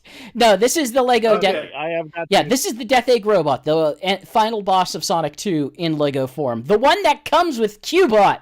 Because, yes, we need to normalize Orbot and Cubot as Sonic characters in ways that we fail to in things like Sonic Frontiers. Yeah, it looks good. Yeah. I do have a regular death egg, from Jack's Pacific, so I think I'm probably going to pass on that. I'm gonna. Really? Listen, if you're cost sensitive and you're not all in dedicated on Lego, if you don't have in your basement 4 homemade built cabinets designed exclusively to house Lego bricks that you've spent you've spent somewhere in the realm of 50 hours sorting through, then you don't gotta get everything. Meanwhile, I'm sitting here looking at August and realizing, like, okay, August is going to be the Japanese garden set, and the new Donkey Kong Mario sets, and the new Sonic sets, and the new Dreams line. It's like, everything's coming out at once. I was at the Lego store buying some, like, small stuff today because I was in the area. And I basically asked, like, hey, is this thing coming out August 1st? And they were like, yeah, that day is probably our biggest release day ever. In terms of, like, Lego, with how many sets they're releasing. I was in Lego store today, in fact, because I got a few, like, Disney minifigs for my brother. I almost got that. They have a sparrow with some, like, little chicks and some flowers, and I almost got that thing. It was kind of cool. But I really like Lego, but I don't love Lego enough to collect, a ton of stuff. You're dealing with the fact that, like, hey, the Sonic line, much as sort of the Mario line was, is much more playset driven than model driven. Like you have those 2 lines of Legos. It's like, if you're making things for younger audiences aren't necessarily interested in building this replica of a piece of architecture. They usually want something that's like, okay, it has the minifigs. You get to play games with them and, like, pose them and build stuff around them and make them a car. Whereas, like, hey, if you're an adult Lego collector, you probably are, to an extent, building something that you just get to display. And Sonic definitely leans more towards the playset realm of things. They're fairly simple builds. There's some nice builds in there. I like the egg hovercraft and the Death Egg robot. I like the tornado. But a lot of it is like, yeah, you're making this place for Tails to hang out with. You're making this garden area for Amy Rose to hang out with her animal friends in. And you're not really like, well, aside from another announcement, which may or may not be a real thing, I can't tell. There's some sort of Lego Sonic model, maybe? Where they presented it as, like, hey, Dr. Robotnik's taking over the Lego company, and he's turning this Sonic model into an Eggman model. If you like this, go retweet it or something, which is great right now, considering how Twitter is vomiting all over itself. But yeah, they're at least going in on it. I suspect we'll get more than one season of these releases based on what they've shown us thus far. And I don't know, what would it get you to buy into it, Jason? No, I am buying some of the play sets for sure. So like, it's just that it's something where I have to have enough shelf space. I would I am probably getting get like the tornado. I'm getting that Green Hill one where you can smash it down because the nephews can play with that one, and I could set it on the floor. Plus, it comes with almost everybody. And I guess would I'll be just get that tempted. one. I would be tempted by a Knuckles Chaotix playset. Like, what would the Oh, yeah. Knuckles Chaotix playset include? Okay, it would include the giant red metal Sonic, some level from some level thingy from Knuckles Chaotix, as well as Knuckles and a few other characters from the Chaotix's minifigs. Okay. What are some other, like, what are some zones? Like, they've shown us the Green Hill, because Green Hill's the obvious one. Like, you figure at some point, I don't know, they'll probably try to do something with Chemical Plant, because that's the placeholder. Like, what other zones would be cool in this sort of building Lego form? I would think Stardust Maybe Speedway Oculus is popular too. with those launchers. Maybe Hydro City with those ramps that you can like roll a Sonic Can down I or build something. the glove with the gear attached to it? I mean, I assume the glove could probably just like toss Sonic, right? So yeah, probably. I think Scrap Brain would be a cool build. With like its big gear, like between Scrap Brain and like Metropolis, things with like big giant gears and like fire shooters and that kind of stuff. Like, do you think there's anything worth having as like this is an Eggman robot thing that you can build that would be cool? Like, would you want to see the Egg Wrecker or like the weird car from Sonic 2 as the first boss, or like the car from Sonic 2 would be cool because like you can like give that thing actual wheels. And have it and they can like make it roll around, and like you probably put in a mechanism where the drill will spin while the wheels move. Like how far are we to an Egg Dragoon set? That would be Pretty far. I think we're pretty far from that. Like Egg Dragoon is, I don't think that has an especially Lego friendly design. Things can be friendly. Now, that would be true. It probably would be difficult to, achieve the expected age range for something like that and still have it be Lego friendly. But honestly, all the stuff we're suggesting, like I would prefer to see that as a proper playset with like actual toys. We don't have an Egg Dragoon toy yet, do we? No, I don't. And that's like one of the core recurring Eggman creations thus far. It's like they put it in Sonic Prime. Yeah. So I got to imagine that we'll get something from that through like the Sonic Prime line at least. Maybe after they release the Jack Specific Death Egg. So, this first week of June was, for the most part, not too bad. Decent amount of news, but nothing too crazy.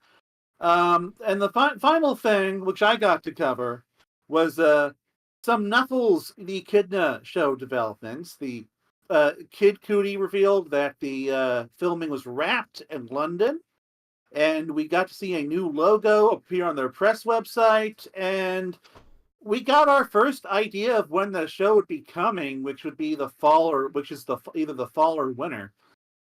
And so the production of the Knuckles show is already like pretty far along. Yeah, It kind of makes me wonder when we're getting a trailer. I have a funny feeling that pretty much the only CGI is Knuckles himself in this. I'm sure they will have something, but I am guessing that it's going to be significantly Knuckles focused, that we're not going to get a massive cast associated with this. Like, they might have... It might be like, hey, much in the same way that Samuel L. Jackson appeared in the first episode of, what was it, that first Marvel non-cinematic universe, but cinematic universe adjacent. Yeah, like how he appeared. He appeared a couple times. He did, but it wasn't like, hey, we're going to get him to be a main character. I don't think we're going to be seeing Sonic and Tails in every episode of this or something. My hope has been that, one, they did lots of CGI before they did the filming, because they have a bunch of CG specific only scenes or something. Impossible to be able to do that, wouldn't it? Because it required unless they do like unless CG you're talking about specific scenes or backstory Well, something. I'm going to suggest that there's, despite how they sort of pitched the premise of this, it's going to have a villain of some sort, and I bet that the villain will, in some way, shape, or form, be in the form of like either a character from a Sonic game that they can kind of point to, or or like an original character, much in the same way that they sort of put together the whole Echidna tribe for that. I think they're going to have something. My pitch for this show was make Pachacamac the bad guy. Make Knuckles' ancestors, which I assume is Pachacamac is one of them, and the my bad guys. And my pitch was, just retell Sonic Adventure. So we're kind of on the same page. Except, like have the Echidna tribe be like exists in modernity, obviously.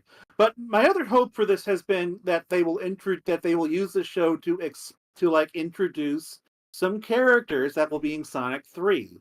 Like Rouge, maybe. Like, just have her appear in 1 or 2 episodes. She doesn't need to be a main character.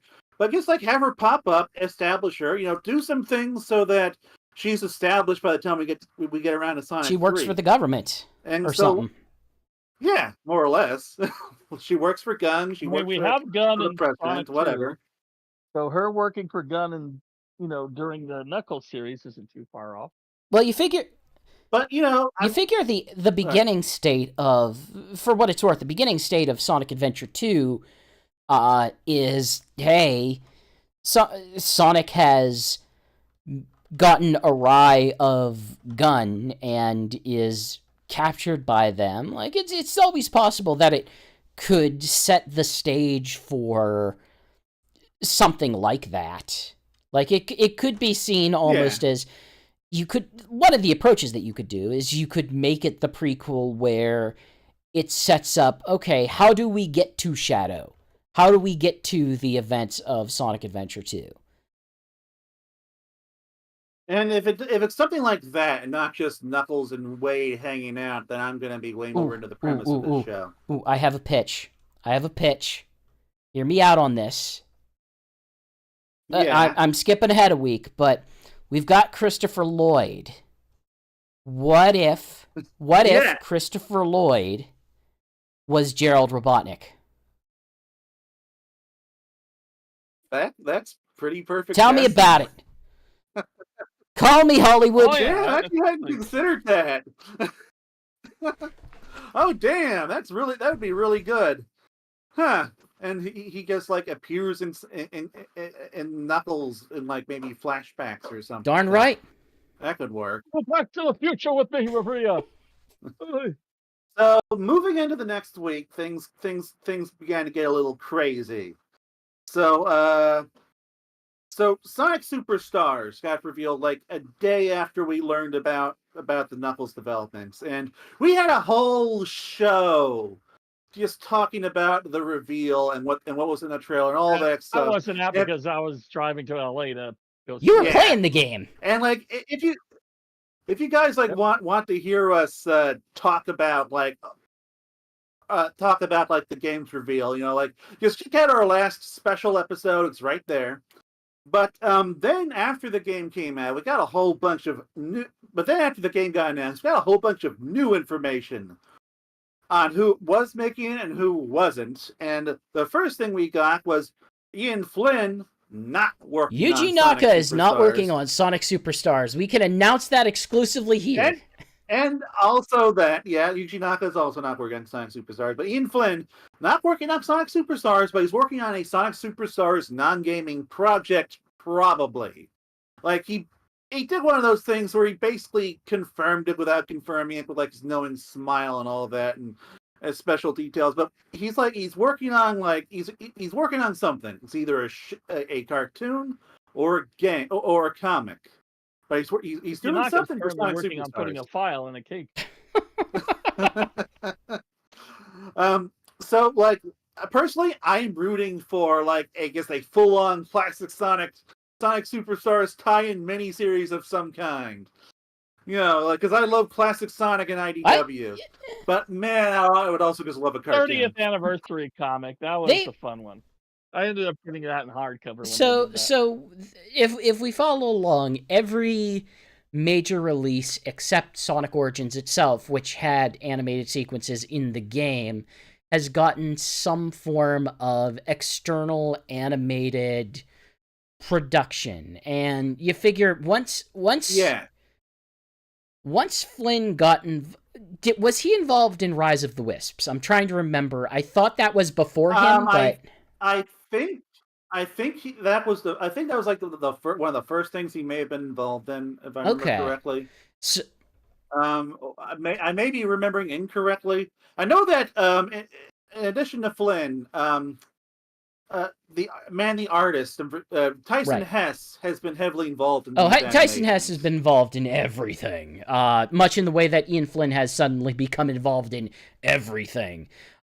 So yeah, I'm kind of sitting here expecting like there's probably, even if he's not directly talking about animated sequences in or outside of the game, I still kind of get the vibe that like there's probably gonna be something along those lines beyond like the intro sequence. Yeah, some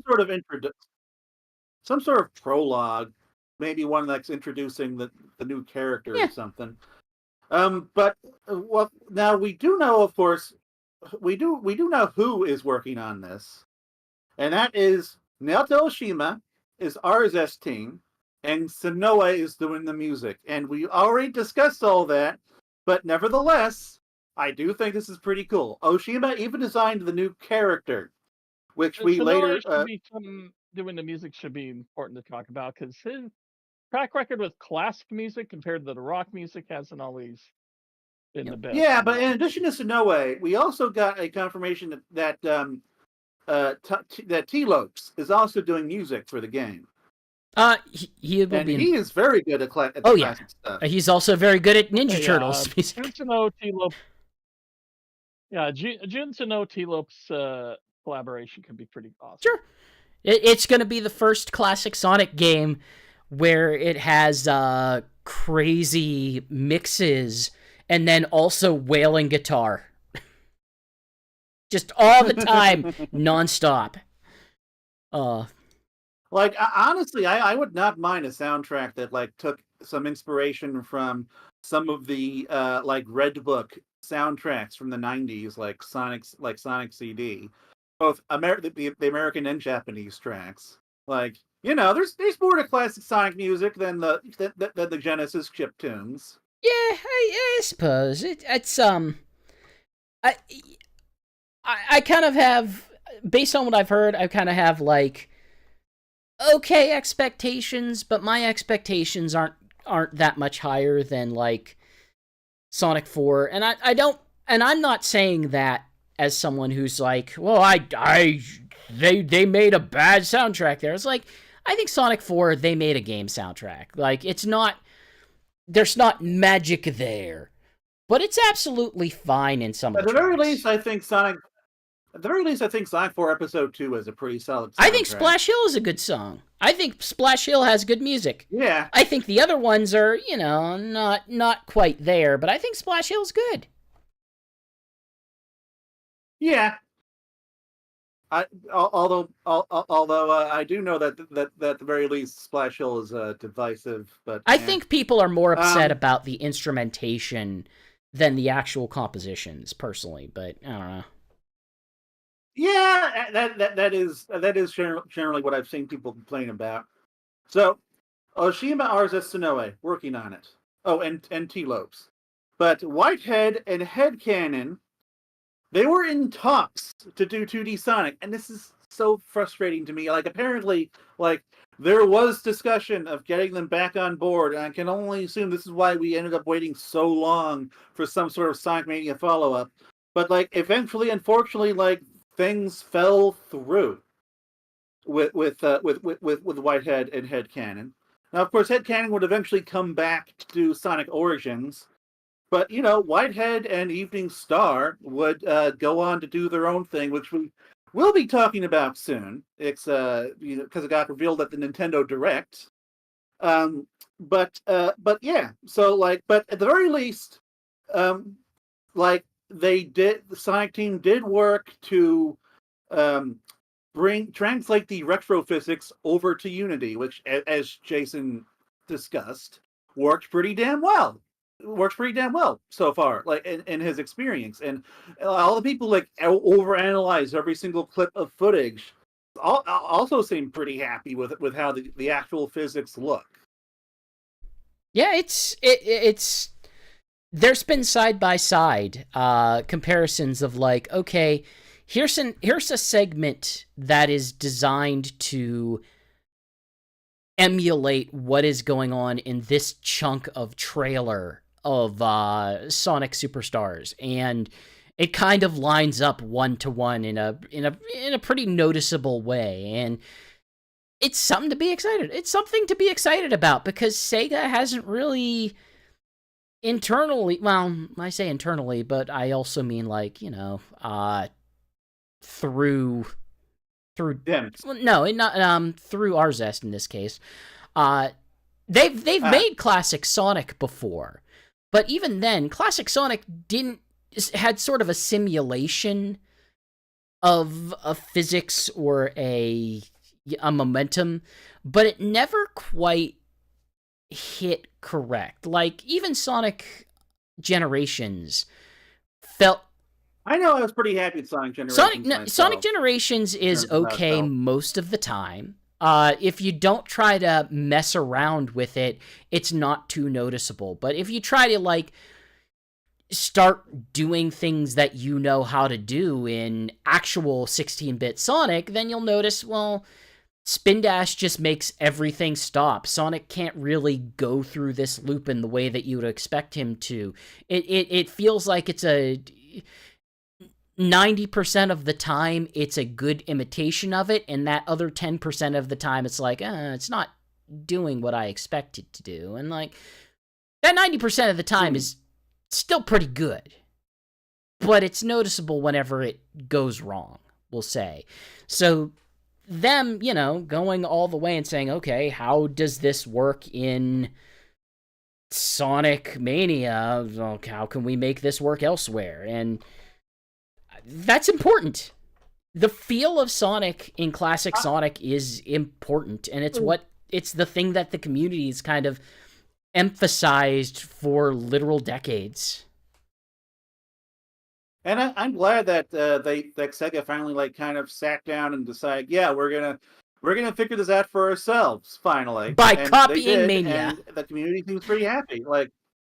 Like there's this one Twitter account that regularly, that posts all these physics comparisons, and they want to do it in a friendly way, to highlight the slight differences and stuff. And it's Sonic's jump height might be a bit different, or there are a couple of tweaks here and there, but on the whole, it really does seem like they nailed it. I want a Can I Pet the Dog account, but for Sonic physics. Does this game have Sonic physics? Well, it kind of exists, okay, I cool. guess. But so there were, of course, Donnie was being really helpful here, and I was also guess finding all this stuff on Twitter, and there are all these other smaller details coming out. Basically, the day after the game was announced, when Shigs was getting us all those videos, all those videos from the game being awesome. Other things were coming out elsewhere. We got this leaked menu image, which basically confirms this game's being made in Unity because it looks like a Unity image. It's not confirmation, but it's pretty close. But that menu image, in addition to apparently confirming Unity, also appeared to show an Amy-specific act and time attack, which means that, which would seem to indicate that in addition to the standard 2-act structure, there will be character-specific levels in this game. And I think this was kind of further confirmed after the fact. Sonic Team or Yeah, something. it originally came up as like I think it was Easy Allies that they were showing it off to, and they Yeah, it accidentally was. got into a menu, and it's like, oh, you're not supposed to be seeing that, and it showed basically the list of all the levels.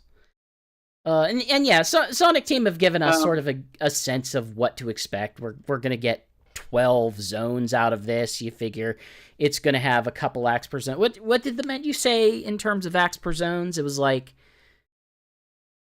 There's 2 acts per zone, but then there was also at least one character-specific act shown for the 5th level. I'm hoping that the scope is maybe a little bit more than that, or like there's something to it that we're unexpecting. It does sound a little bit less, not so much so that I wouldn't be able to find $60 worth of value out of it between all 4 characters.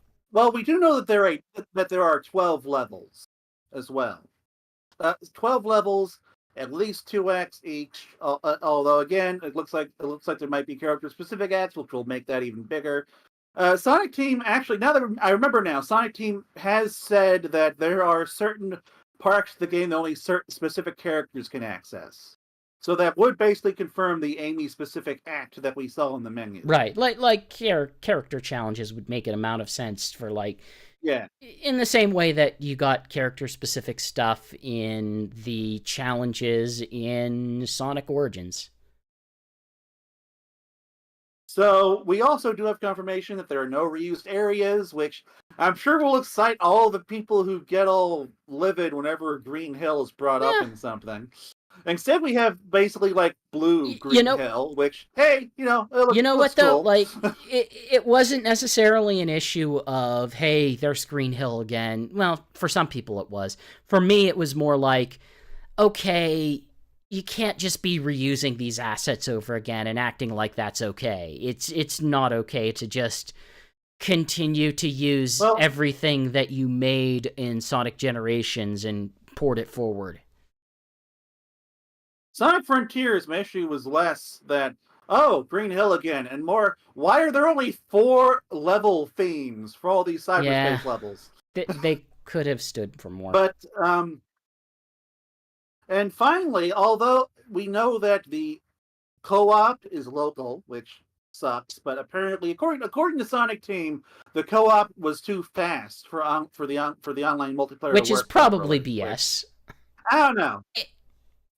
Take that as you will. It's probably BS, but it also, platforming in online gaming is hard because you can't fudge platforming in the way that you can fudge racers or shooters. Like, you...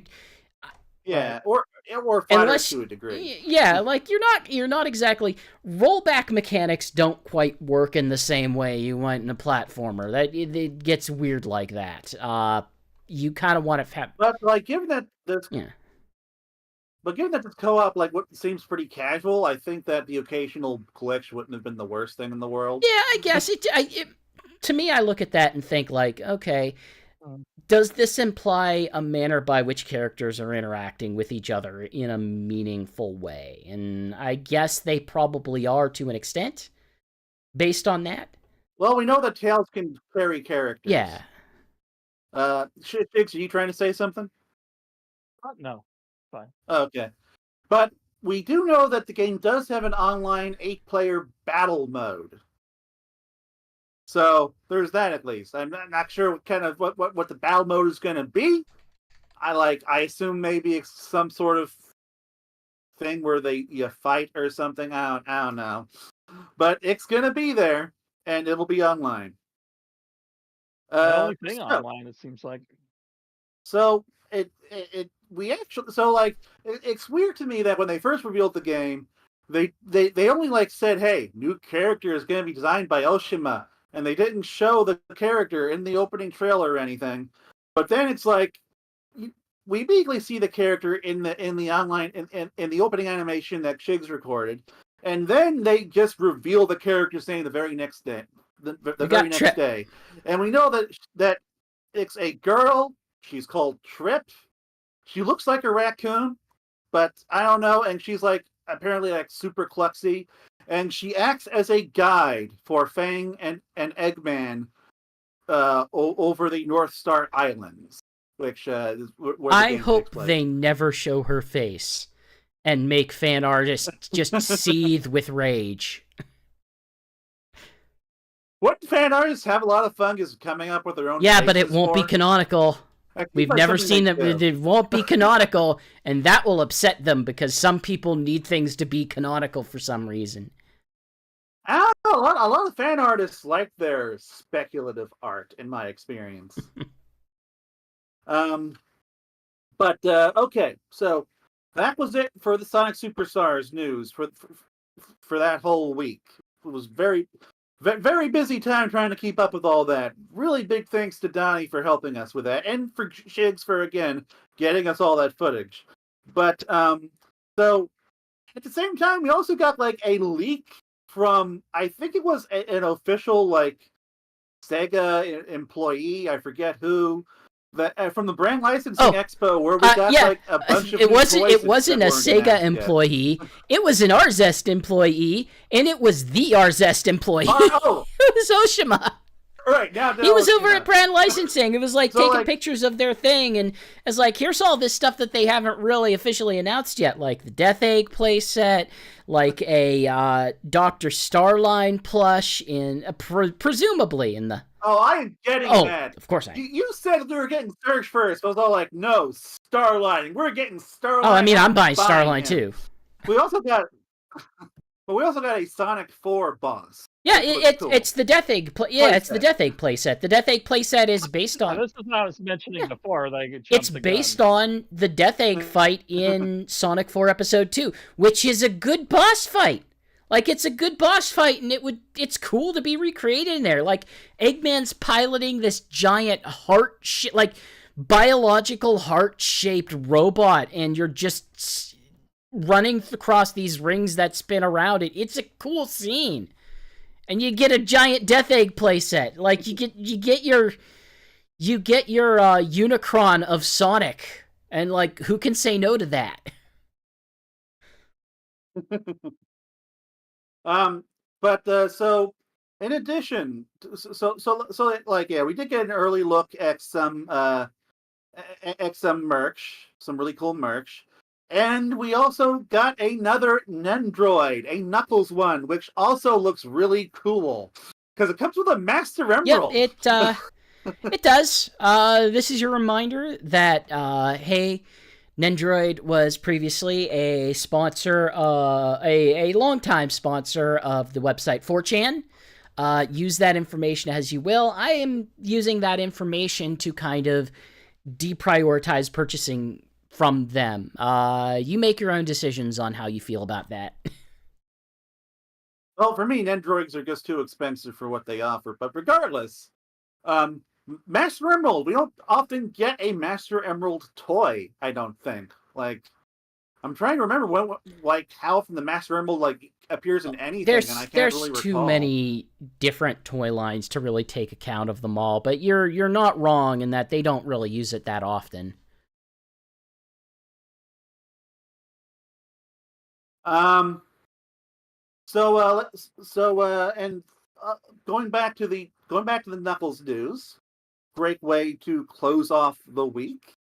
We already talked about Christopher Lloyd, confirmed. Like, he's the big name that got revealed. But we also got a bunch of smaller actors whom you may or may not recognize. Like, we got a West Wing actress, which for me is cool because I watched West Wing as a kid. Stockard Channing, the first lady, she's super cool.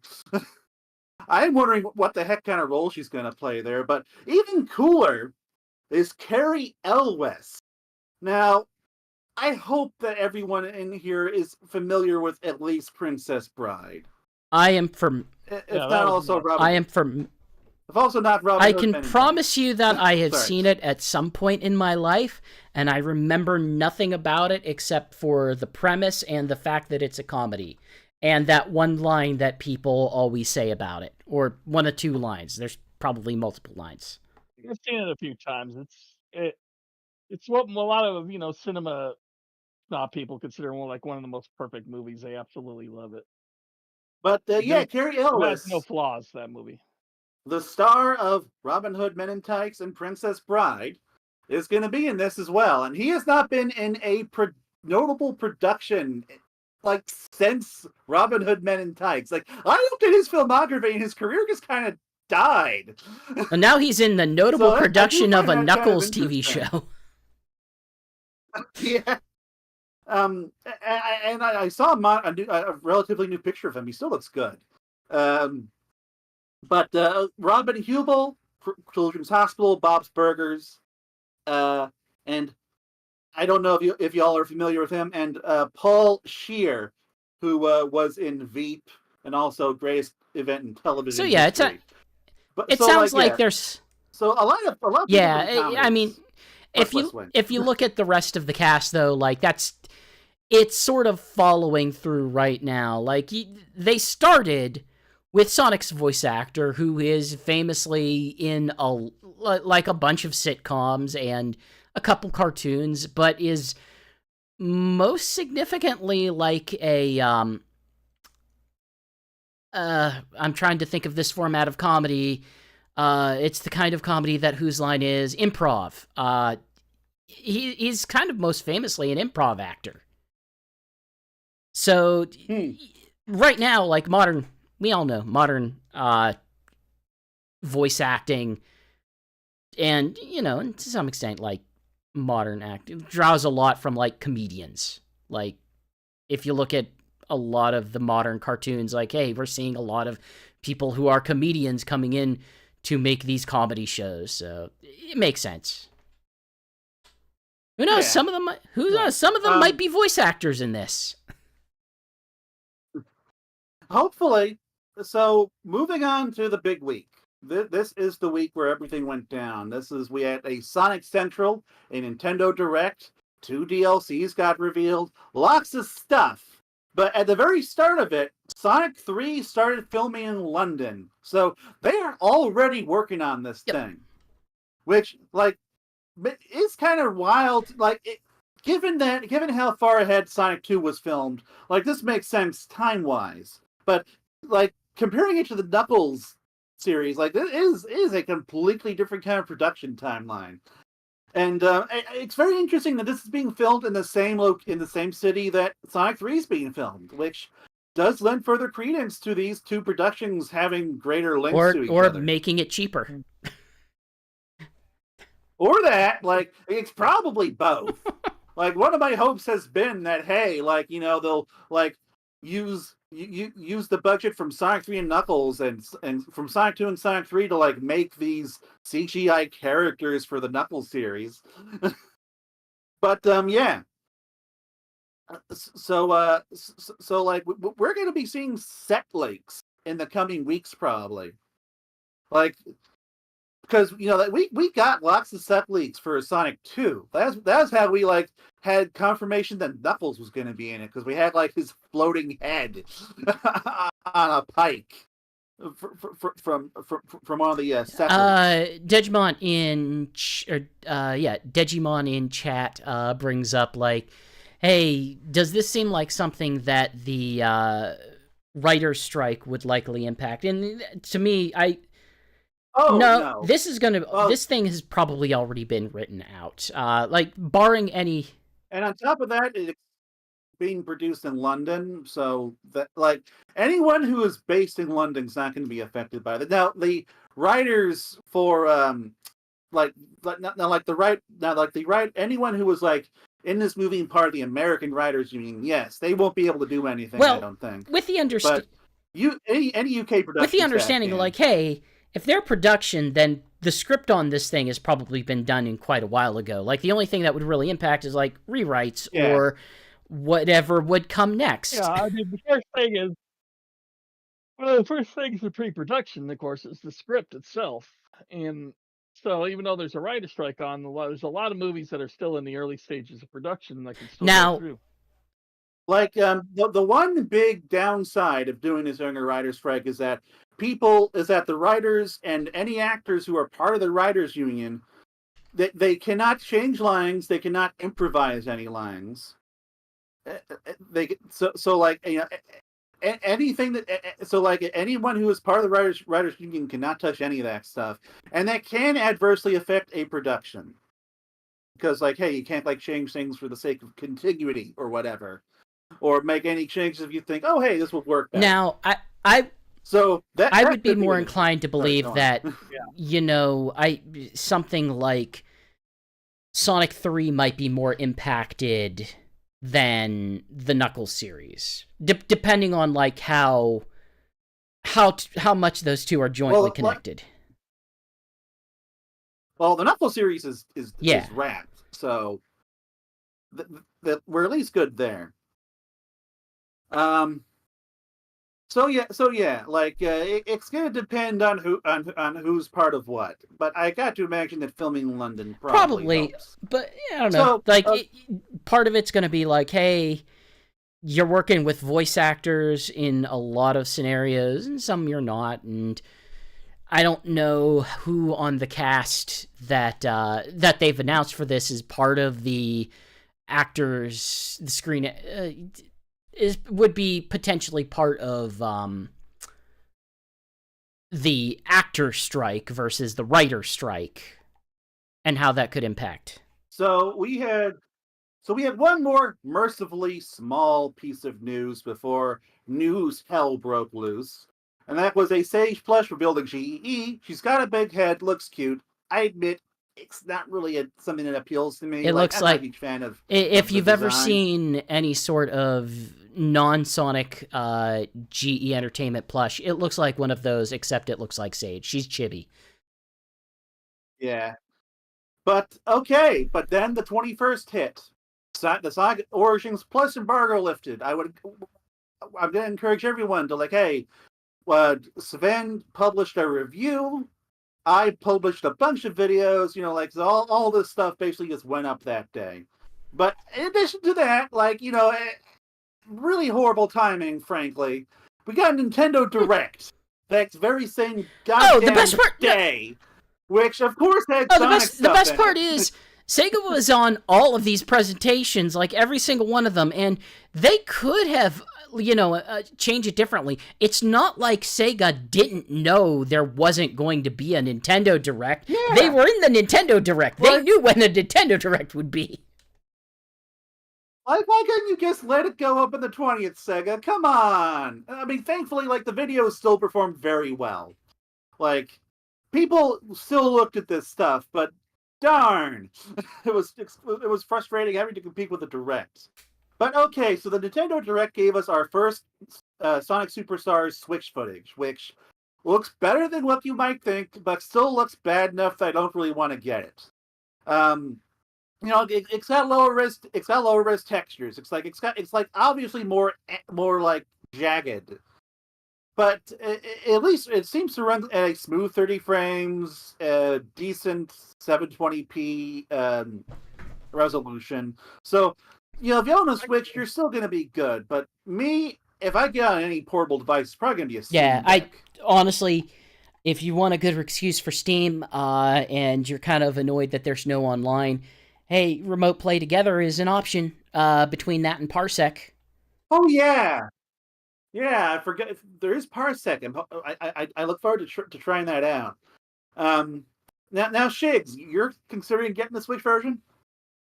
I was. I'm going to have to rewatch that thing, because I thought it looked like it was at 60 FPS on the I could have sworn someone said 30 frames, maybe I'm misremembering something. You have a problem looking at, frames per second and noticing a difference where I'm very bad at that. Like, if it runs smoothly, it could be 30, 45, 60, 120. It doesn't really matter for me. The only thing I noticed was slowdown was during when they showed some multiplayer gameplay. But and technically this is alpha footage, so that might get sorted out. But regardless, like, I'm probably gonna get a review code on the PS5, and so for me, like, my actual purchase with the game is probably gonna be Steam Deck. But as I recall, you said that you were gonna probably get it on Switch. Well, I might end up with it on Xbox, depending on how things look and work out. So Or you might end up getting on multiple platforms. You've done that before. No two people on staff will have the same version. Somehow everyone will have slightly different versions. So, in addition to Sonic Superstars, which was a minor surprise, I was kind of expecting a Mario and Sonic announcement, if I'm being honest. We got Sonic Mania. We got the new game from Evening Star, who Christian Whitehead's development studio, which was Penny's Big Breakaway. It looks awesome. Real good. It just looks so cool. I would never would have expected Evening Star to do a 3D platformer, but they did, and it's not like a retro 3D platformer. It's a proper, like, gorgeous new 3D platformer, and it looks like a mix between, like, I don't know, Mario Odyssey and like something that I was gonna say, like, there are retro elements to it, but it's not like, oh, it has a low pixel count. No, it's more like this is an aesthetic that would fit in with like Mischief Makers era Treasure or some of the weirder platformers on the Saturn, something like that, and looks good. Looks smooth. Obviously, we haven't played it, so we're kind of only gushing about an introductory trailer. But the trailer looked very good and got a lot of good buzz. I'm gonna get this game. Yeah. It's on my list. I'm gonna get this game. It's on my list. So took another look at the Twitch trailer, kind of see what you're seeing. There's a lot of pixelization on the sides, and I did notice it looks like it's trying to go for 60 frames per second, but it's going between like 30 to 40, and there's parts where there's slowdown. So I think I'm just gonna stick with the Xbox version. All right. So June 22nd was just a busy day for me, just getting a Sonic Origins Plus stream up. But so the June 23rd, Sonic's big birthday day, where again everything happened. We had a Sonic Central, Sonic Origins Plus released, and Sonic's Birthday Bash DLC came out. And so we're just gonna go through all the stuff Sonic Central had, which was much better than last year. I am so happy that like they actually still were able to make a better show than last year, despite basically announcing everything already. So we got Sonic Prime Dash, which is coming to Netflix games. That doesn't look good. It looks bad. It looks bad, huh? I actually haven't had a chance to look at it. My dude, yes you have. So let me explain exactly what this is, because it is so bad. It is so... Okay, bad's not the right word. It seems so trite, because what it is just Sonic Dash, only you can play as the Sonic Prime character versions. Oh my god! So they didn't even introduce any Sonic. Yeah, no, it's just all the same environments. Oh my god! No, but also, like, hey, it's part of Netflix's whole thing, and it counts as a separate game. It's a separate game because you get it through Netflix and through their whole game initiative, and it just doesn't have the microtransactions, if I understand correctly. So it's kind of like the Sonic Dash Plus for Apple Arcade, except it just has all of the Sonic Prime skins unlocked. Basically. It seems like, well, we would like to have something. Do you have something? Well, we have something. We can give you this game that's like, what, 10 years old at this point? You know, it is kind of impressive to me that they didn't introduce one Sonic Prime map. Like, you'd think New York City would I don't know, maybe they did and they didn't show on the trailer. I haven't played it. I'm going purely off the trailer, and... Is it even out yet? No, it releases when the new season starts. Okay, good, because I have just... This is one of those things that like, my brain just kind of had to gloss over. Now, my brain didn't gloss over was all the Sonic Prime stuff we've been getting lately. So we got to see, early in the month, we got to see, like, Sonic and Shadow fighting in a little clip from, like, Netflix Malaysia. And we got to see, like, Phantom Green Hill and, like, has, like, I don't know, Ghosts ghost characters going through the motions or something. And then we're seeing. I don't know. It looks like it looks like world, we're seeing like Shadow taking a more antagonistic approach to Sonic beyond like how Season 1 ended and stuff like that. We've seen sort of antagonistic, and then looks like it's gonna like veer into more of a supportive role, like a partner or something. At least that's the impression I got from the trailer. Which the trailer like suggests that we're not really going to be revisiting seeing any more new shatter spaces. But what we are going to do is we're going to start seeing all the shatter spaces like start getting up in each other's business. So like I assume everything's just going to start mixing together now. Yep.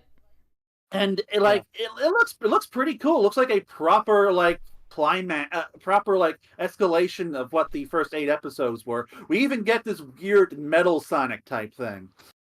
I totally got a Metal Sonic with a new redesign to him. Like personally, I'm not even sure. I'm not even sure. I'm hesitant to speculate too much on this because it is out in 10 days. Yeah. One thing is IGN gave it a 9 out of 10. They really liked it. Yeah, I was surprised. They really enjoyed this. Apparently, yeah. So I'm looking forward to it. All right, so the Sonic Symphony finally answered your biggest criticism. They now have a world tour. They announced their world tour before, and now they actually have one, as opposed to the world of LA and London, and that's it. London. But they announced a whole bunch of cities. It's like it's gonna go to Portland and stuff, and I think Canada and Europe. I already got my tickets. Oh, awesome! Good. Someone on staff is actually going to one of these. Cool. I might go if it heads to Miami. But like it's going to be going to Asia in February. We only have Tokyo confirmed, but I assume they'll be going to other places like I forget, is Singapore that's the country that's also a city? But I don't know. But like lots of other Asian cities, I would assume. More Lego stuff. And more Lego stuff. More weird Lego stuff. Yes. So like I'm just gonna leave this. So to you guys, because like I know that we're it's weird. We got this sort of leaked thing beforehand where they accidentally revealed the pre-order bonus for Superstars too early, and it was like, you can get Lego Robotnik, Lego Eggman as a skin. And I was like, wait, how does that work? And it looks like we still don't know exactly how it works, but you can turn certain characters into Legos, or there's some sort of Lego content, or they didn't really go into much. My assumption is that each character is going to get a Lego skin. That it wouldn't surprise me if that were the case. I think it would. Do you remember if it was modern? Because the Eggman version was absolutely modern. I know that much. Lego Sonic was, I don't think he had the green eyes. Okay. But yeah, it seems confusing. I don't understand it. It's a strange pre-order bonus. Oh no, he does have green eyes. Okay, so it's modern Sonic and modern Eggman. And I just want to highlight, as we're mixing and matching modern and classic in Sonic Superstars, modern classic Amy looks real freaking weird. It looks real weird. The fact that it's just classic Amy with modern Amy's dress. I seem to be the only person who's completely okay with her look. My issue is because she does not have the bob hairstyle, she just looks like Pink Sonic. She just looks like Pink Sonic, and that messes with my head. Like Amy. I mean, that is effectively what Amy has always looked like. But she's had the augments of like, okay, she has the longer hair band. She has the big puffy dress shoulders that you could kind of hide that a little bit. When you remove all of that aspect, it's like, okay, she's just Pink Sonic. She has the same spikes as Sonic, and she just looks like Pink Sonic with eyelashes. And now she's in a dress. It's very odd, and it highlights the fact that she does just look like Sonic. I don't know. I am looking forward to seeing what they do with these skins. Like, I'm not expecting anything too cool, but I don't know, I'm hoping that there'll be some fun fan It's service already at least more interesting than anything they did in Sonic Colors Ultimate or Frontiers. Like, it's already more interesting than either of those things. Like, if I were controlling Sega, I would, like, say, classic Shadow skin. Just put it in there. It's just classic Sonic, except he is wearing black with red stripes, and you just call him Classic Sonic with black fur and red stripes, and you make no note about anything else. He still has Sonic shoes. He's just colored black with red stripes. So this next thing is something that technically got leaked the night before the Central came out, but it was something I was just super excited for. Because I just love the classic IDW comics, as I said before. Amy's getting her own 30th anniversary one-shot in September. Pretty much the year of Amy this year. I mean, she's playable different games, got her own comic. Everything's coming up Amy. Yes, and also she's getting a tarot card thing. But a tarot card thing too. But yeah, and like Amy has to rescue Sonic. Looking at the solicitation, so yeah, classic Amy's gonna get to Shredder's stuff while she's being introduced in all these games, and it's just, man, I'm so glad this has become a thing. This also means that we are definitely getting a classic Knuckles one shot at some point next year. Because if you're gonna do Amy, you're definitely gonna do Knuckles. Well, we have to wait for Knuckles' anniversary. Which, like, is in either next February or next October, depending on which game you want to count. Yeah. So it also had a load of merch, including they officially revealed that Sonic 4 boss toy. Yeah, it looks good. We talked about it already. Go check it out on the site. There's a bunch of crap. Do you want ugly Sonic shoes? You can get Crocs. Do they sort of look like Sonic shoes, except for some reason they have a ring on the side? I don't know why you would want that, but they don't have like the red stripe that you would want on it. So that's good. You could put a bunch of buttons on them and make them look really tacky if you would like to. I'm going to be dismissive like this for most of this stuff, so if you're not happy about that, I apologize. Yeah. But I mean, I care about this stuff even less than you do. So. You can get a cooler. It has some Sonic stickers on it. That's the beginning and end of that. The stickers are big, and they look like Green Hill Zone with classic Sonic stickers. It seems bad. I might actually get that. If you live in LA and you want to go get local things, I mean, as we know, LA is one of the 2 locations that exist in the world. There's only 2 of them, so hopefully you live in one of those 2 locations. And if you do, I guess there's going to be some Sonic shirts from a place that is too small to mention in a global broadcast. So I don't know why you would do that. You can get a Sonic versus Shadow statue. It looks cool, and it is not affordable, so I don't know. It works with the cap for yeah, some reason. go spend a lot of money on that, or spend a lot of money on a guitar that has a bunch of tiny pictures of Sonic on it. You might want that. I don't know why you would. I missed that in the initial broadcast, so that kind of surprised me. It's also probably going to be very expensive, and you probably wouldn't want to use it as your core guitar. So enjoy that. And finally, you can get things, statues of like Sonic and Shadow that can hold a phone. They seem affordable. They seem at least mildly practical. Therefore, they are the winner of this merch segment. Congratulations, I do have cable a guys. Sonic and classic Tails controller holder for my PS5. And finally, wait. They confirmed that they're making One other caveat, and it's who did not show up in the merch segment. There was no King Ice this year. They were snubbed from the Sonic Central. And I'm glad. Oh, they look awful. Do you want Richie Rich's dog as a freaking gaudy necklace? You can get it there. Like they had licensed stuff for like all of the new what's it called? Space Jam stuff. It is like, if you want Sylvester the Cat in his Space Jam outfit on a necklace, you could get that in like some amount of gold with a bunch of ugly crystals on it. Like, did you want that?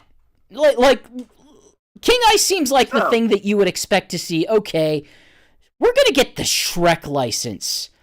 They don't have the Shrek license, but they would want to get... I know you're desperately trying to move on, Alex. I will let you move on after I emphasize it's stupid. Anyway, Tales Tube is getting a second season. I didn't realize that the initial episode was considered a first season. But yeah, we're getting more, and it sounds like we might be getting more of them, which... good. Like, I was kind of surprised when Tales Tube wasn't like at least a monthly thing, instead it's just kind of been a once in the blue moon. Hey, on a Japanese stream, they revealed that Eggman now also has a VTuber model for this stuff, so I don't know, maybe that might come to there. And I think on this stream they revealed that the Sonic VTuber model has a back now. Yeah, I was obsessed with that and tweeting about it for like 3 days. It's great. And finally, this is something that only Shigs will get to experience because he's going to San Diego Comic-Con. Sega is bringing chili dogs to San Diego Comic-Con. It's going to be like a little restaurant thingy that they're going to have set up.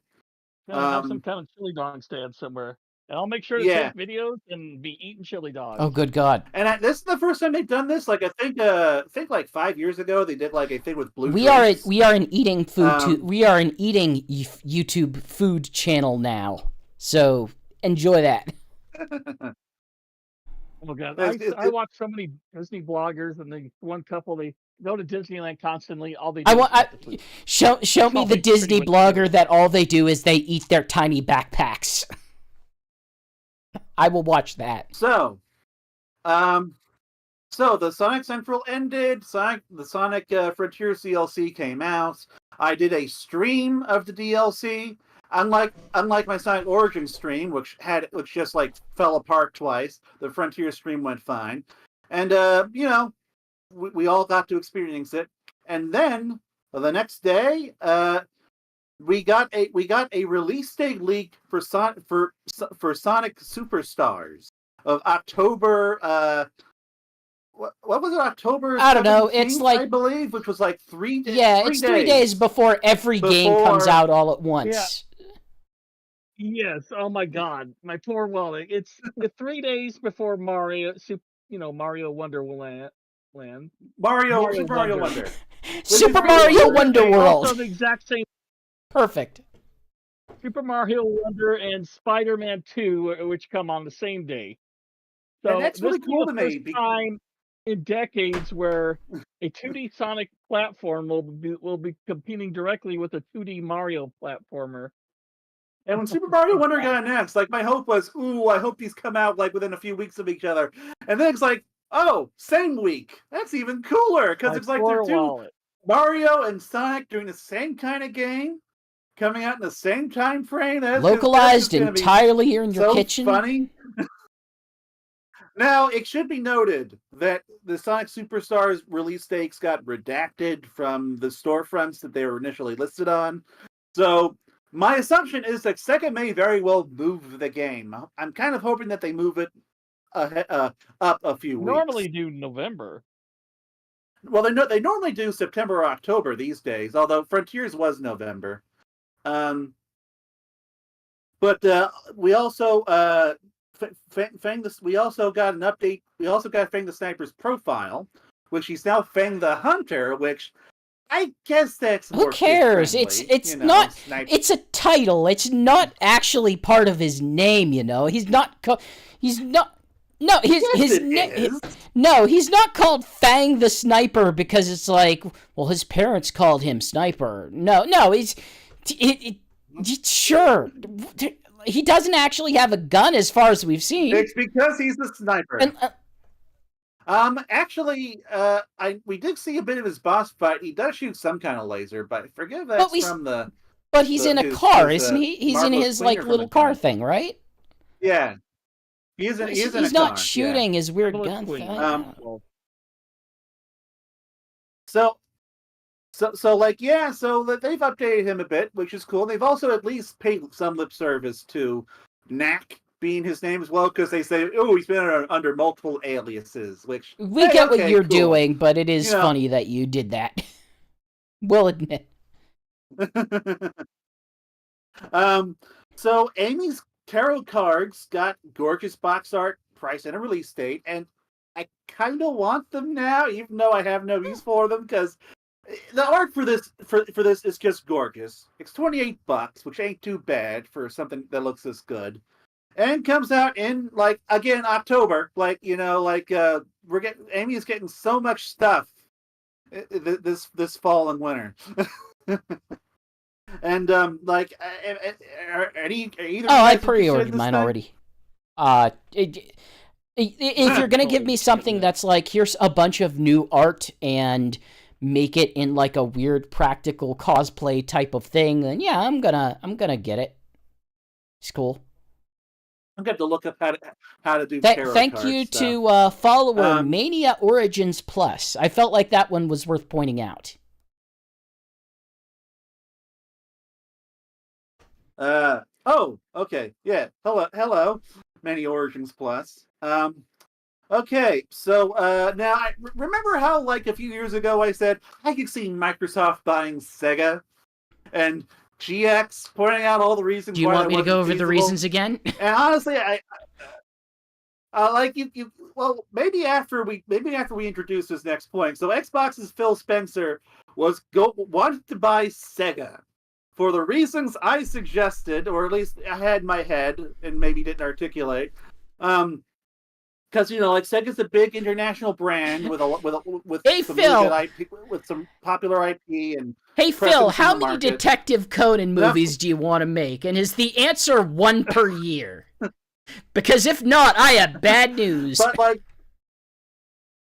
But what Xbox wanted to do was they wanted to specifically buy the game parts of Sega, and like maybe that's part of what killed the deal. Because maybe it was just too hard to divest the game parts of Sega. Well, yeah. If you think about what Sega does, like Sega's various elements do interact with other elements, like right down to, hey, Marza was involved in the Paramount movie. Like they make their cutscenes. If we go even back further, like TMS did Sonic X, like. What happens whenever TMS is no longer in ownership of Sonic X? Like, how do those rights work? That suddenly gets weird and complicated. Of course, one thing that I would like to point out is that Atari got spun off into 2 separate Ataris, and that was how that company existed for like Atari's for like a freaking mess, man. Like it is a nightmare. I don't know how you. Sega Sammy is so reliant on like certain Sega parts being core to it, everywhere from its toy division to its music label. Like, let's not forget Wavemaster. Wavemaster exists, and they publish all of the Sonic soundtracks. It's like I don't see how you do that without basically completely tearing down very large parts of that company. Like.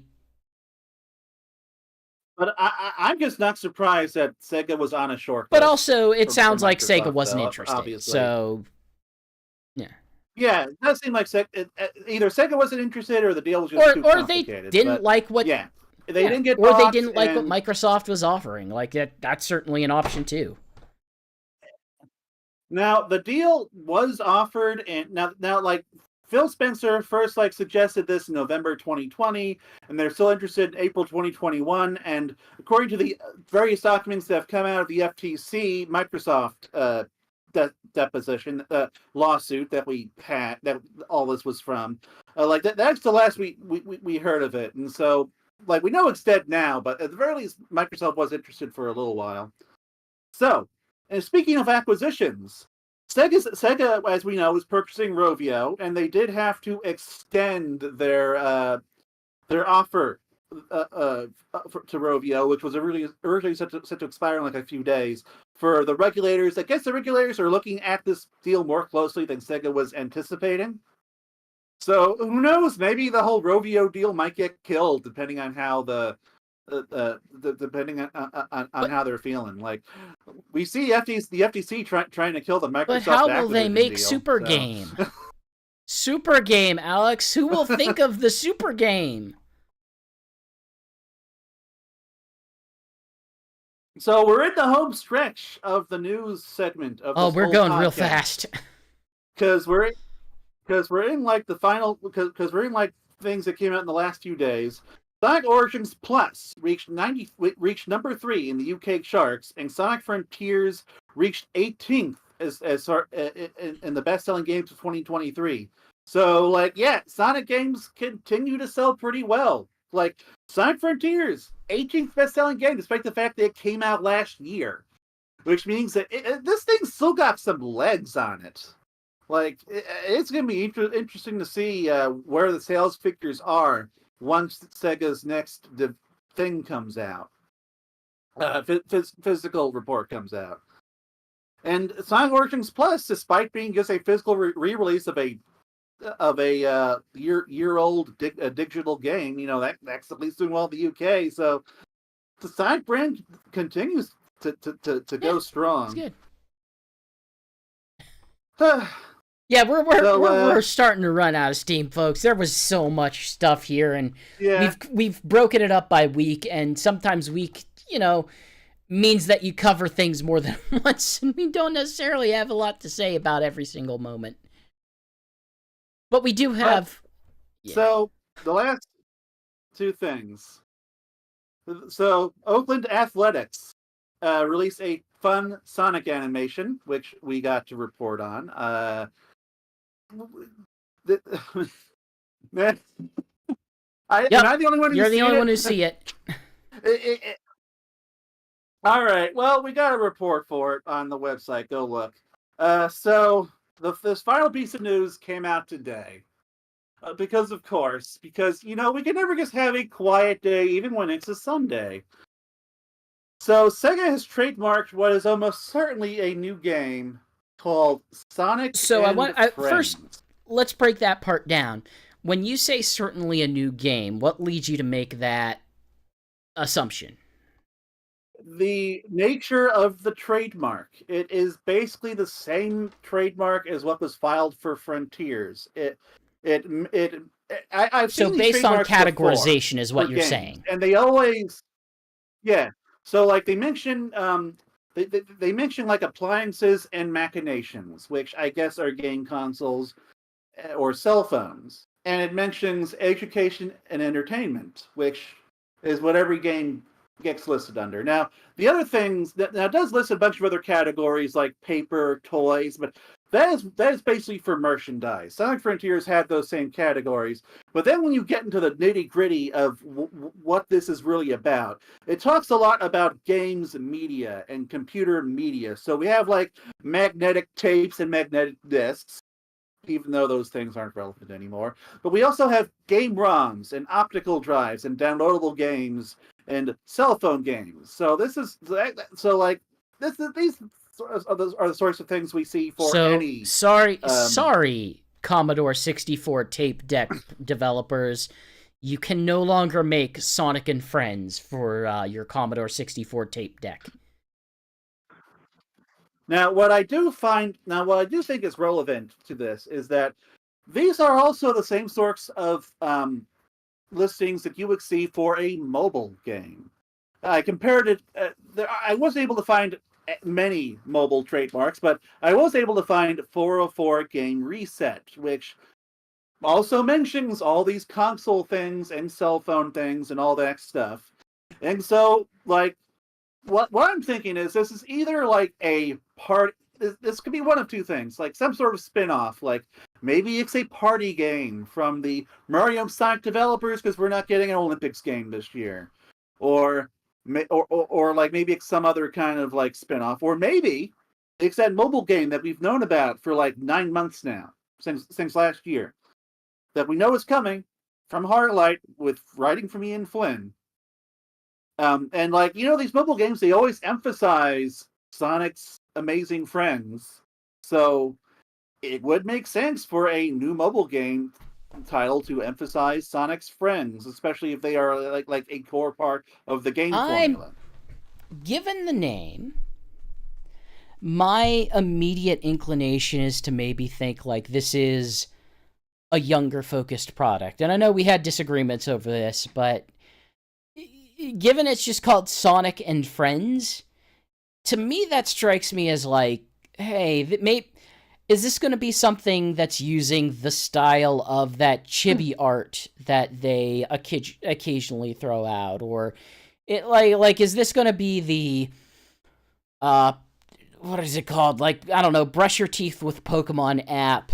Obviously not brush your teeth, but like a lot of people are like noting that, you know, this sounds like a kiddie game, but I don't know. Like Sonic Superstars didn't sound like a classic. Yeah, Sonic but you game understand. You understand, so. Like, hey, Superstars is at least a name. It doesn't necessarily mean it's. But you understand it's a game. Sonic and Friends has some like connotations to it. Like it's not like Sonic Action Heroes like or Sonic Deluxe Racing or something like that. It has that sort of, you know, softer sound to it. It's like, hey, we're emphasizing our characters. Sonic has lots of friends. Let's meet his friends. And any of us could be wrong about this, but it's the vibe I get from the name. Jason, what's the vibe you get from the name? Jason's gone. Jason had enough of our crap. There's too much news for Jason. He hasn't left the call yet, though. That's impressive. But yeah, it seems it, which is unfortunate because we'd love to talk to him about the history. Oh, Shigs is saying hello. Maybe something happened to his microphone. Apparently, might have lost him. It wouldn't be Sonic Talk if we didn't have a technical error. So here it is. Great. Everyone. So that was the Sonic news of this whole month. Dear God, there was too much of it. There wasn't this much Sonic news during his 30th anniversary. Like, no, there was not. We are getting his 30th anniversary now, in his 32nd anniversary, 33rd, whatever. What is it? It's 32nd. It's 32nd. 32nd, yeah. So like we were going to talk. We're not talking about a comic book. But we do really need to talk about the Imperial City arc soon. I guess we're going to do it primarily in July. I will just say it was fun and it was nice seeing Shadow get some measure of characterization, but the best parts of it were obviously. Oh, Jason, there you are. The best parts of it were obviously the Diamond Cutters, specifically Tangle. My thing switched mics for some crazy reason. I'm sorry. I was replying to the whole thing. Yeah, I was thinking the exact same thing that GX was talking about when it comes to the Sonic and Friends. That it sounds like a kid's brand. It sounds exactly like a kid's brand, and I wouldn't be surprised. Yeah, I can't really disagree with that, but we'll see what gets revealed. I'm hoping it's cool. But anyway, so and I will just say that Lano, like as usual, the original characters, Lanolin, Tangle, and Whisper are the best parts of the arc, and the only things that got any real development. So, like, yeah, fun arc, and I look forward to hopefully talking about it properly and in depth next month, which GX just read the comics now so that No, I will wait to the we'll last be ready. second and read them during an episode, as is tradition. But getting this to the 100th episode, though, I did just want to at least touch on the IDW comics a little bit. Let's acknowledge that they Give us exist, a little just to get the and then feel put of them it. back into Yeah. the box where they So, belong. all right. So, I wanted to talk a little bit about just Sonic Talk as a podcast before we sign off, because we've been doing this for over a decade now. Like, we've had long stretch, like we're at episode 100, but we've had long stretches where we weren't We have doing about as big of anything. an audience as Ruby Gilman Teenage Dragon, Teenage Kraken. Which, hey, I've been okay with Sonic Talk not being a hit because I've mostly just been doing this for fun for most of the last decade, Yeah, me and too. really, it's only now that I'm thinking, okay, I'm comfortable enough with doing this podcast as a host, as a contributor, to say, hey, okay, I'm ready for a bigger audience now. I'm less likely to embarrass myself or saying something inappropriate because my ADHD brain wasn't quick enough to tell me that was a bad thing to say. Like my social skills are a bit better now. But like so Sonic Talk was a thing that initially started at Sega Bix, which is a great website, by the way, because like Shigs and I and a few other people on staff, we were trying to do this like Sonic podcast for I think like a few weeks. We kept trying to do it, and it kept getting aborted because one member of staff, I think it was George, kept not being able to make it, and finally we decided, okay, we're just gonna do it. And we plowed ahead. We did the show. George wasn't happy. He suggested, hey, if you want to do your own show, you should just do your own show. And somehow Sonic Talk spawned from that. Shigs, were you the one who came up with the name? Because I know it wasn't me. Sonic Talk. That was me. Okay. So like my memory of this isn't great. How much were you involved in the development of this thing? Well, from what I remember, it was kind of my idea that we wanted to do a podcast together, and we wanted to do, something on Sega Bits at the time. And we were hoping to get like a staff of 3 at least, but yeah, we were having problems, getting everybody on board. And Sega Bix had this. It's my idea. It wasn't their idea. It wasn't my idea. I'll contest to it because it's been so long I can't remember quite. Well, I just know that I believe it was George who pushed us to just start our own show, and since I think the subject of that podcast was Sonic, that's part of what spawned Sonic Talk. Now, like, by the way, the show that we were trying to do, we did without him. I believe they're still running Sega Bix Swing and Report show. Well, so that's still running if you want to go listen to it. But yeah, and since then, like we've gone through so many format changes. Like initially we were audio only, and then but then we kept running into issues with that. Like GX, you know this well, where something wouldn't record properly, and the entire show is just lost, and we'd have to just re-record the whole thing again later. I feel like there's one show where we just said, okay, this is just a lost episode. We just changed the number or something. I don't remember. But yeah. So it was originally audio only. Eventually, we pivoted to video. I know GX, you really wanted me to get a camera and get my face on screen. And I kept saying, no, I'm not doing that. I still won't do it. That was where I drew the line because I just wasn't comfortable with it. And you would give me all these goofy little avatars. Which I admit I was a little annoyed at first because I specifically picked out an avatar that wanted to represent me, and then you just I remember for a period of time you were one of the demons for the Dragon Ball Z World Home of Infinite Losers. You were yeah, I think the red one with the glasses, something right? like that. Sometimes you were Enerjack, which you oft choose to represent yourself as, but ultimately we landed on the ultimate goofy avatar, you. Yeah, you. I guess that's kind of what eventually spawned this, where we're just like, we're cartoon avatars sitting at a fake desk, which I definitely way prefer this format to what we had before.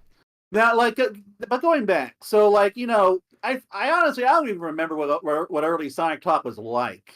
But I know, but like my first memory that I really remember is when we interviewed Ian Flynn. We got a couple interviews with him, and I think those are probably still I guess our most watched the podcasts ever. Like that genuinely got attention because at the time Flynn didn't have his own podcast, and if you want to ask him a question, it had to be on Bumble King. And so we were filling a niche when we did this, and it was just so fun. Now you can't get the man to shut up. Yeah, like he's got his own podcast now. Like at times, back in 2021, I was thinking, it'd be cool if we could maybe try to get some people from Archie on. But I never even I figured he probably wouldn't even have time because he's got his own Patreon funded thing going. But one thing I would love to get Evan Stanley on at some point. We really should probably see if we can it would be real cool because I like her stuff quite a lot. Yeah. I would say that as she's been a frequent guest at Sonic Revolution, except for this year she wasn't, but we had some other IDW she might talent, be my favorite Sonic writer. I mean, as far as IDW, I definitely think that she's the best. Well, she's the best person who's written. She's the best consistent writer we've had for a while. But Daniel Barnes is also really good. It's kind of weird that I think Ian Flynn might be I'm not gonna say least favorite, but he's not my top two. He has a value, anymore, and that value is that he is the sort of de facto maintainer of how do we make this lore into something that vaguely makes sense. Yeah, but so when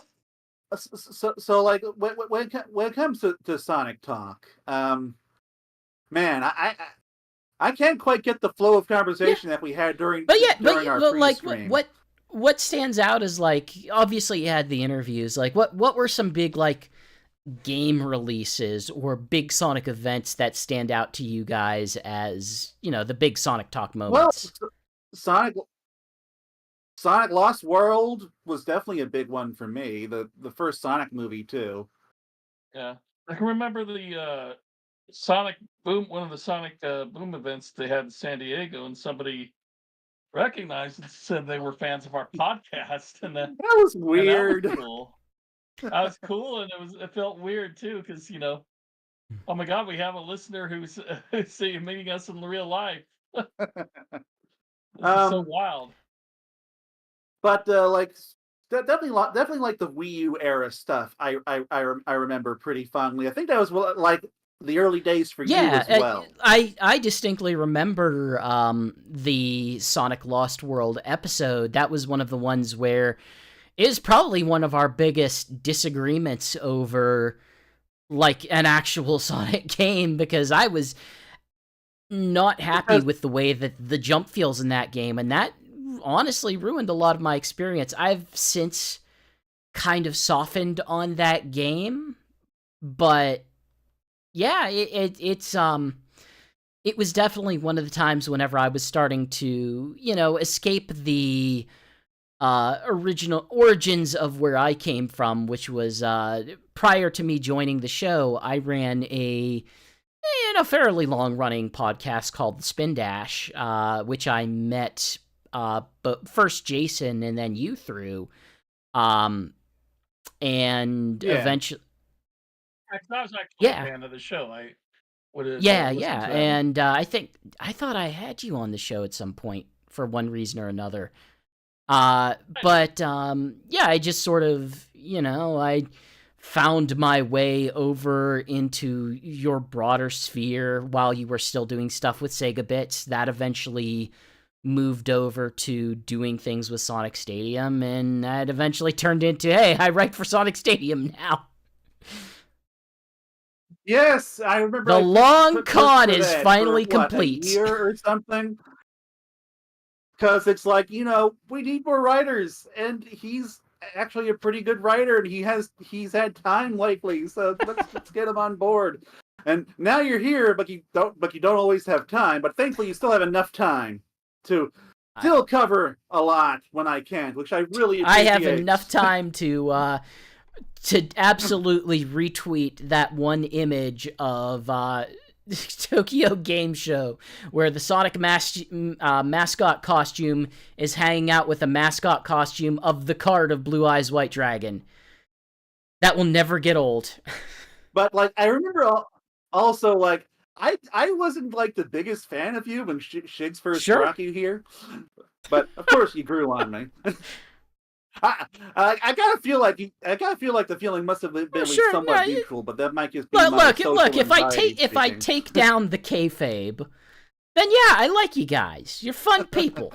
You're fun people to hang out with, and you have good opinions. And I certainly don't agree with you on everything, but like I respect it, even if I will tell you to your face that the degree to which you like Knights is morally wrong, but. And the degree to which you hate Knights is a war crime. Of course. But, like, I know that, like, for the longest time, Shigs was, I think... like Sonic Unleashed. Like, I think Shigs was our primary tech guy before you came on board. Like, you were the guy editing our podcast, typically, right? And I'm an old man, so I'm terrible at that kind of stuff already. Yeah, and, like, between my ADHD and my aversion to that kind of thing, there was no way I was doing it. So like when you came on board, you were just a massive tech upgrade for us. Like all of a sudden, oh my god, he actually is kind of professional. Definitely professional compared to us. Kind of professional is a good way to describe it. But one thing I really came to appreciate about you was that you're just so good at carrying a conversation compared to us. I don't get to the biggest issue is like I have my other communities that I hang out with. I hang out with like a decently sized Nintendo community that has their own like inside culture and that kind of stuff. But what it kind of comes down to is like, hey, in terms of Sonic, I don't necessarily get along with a lot of the other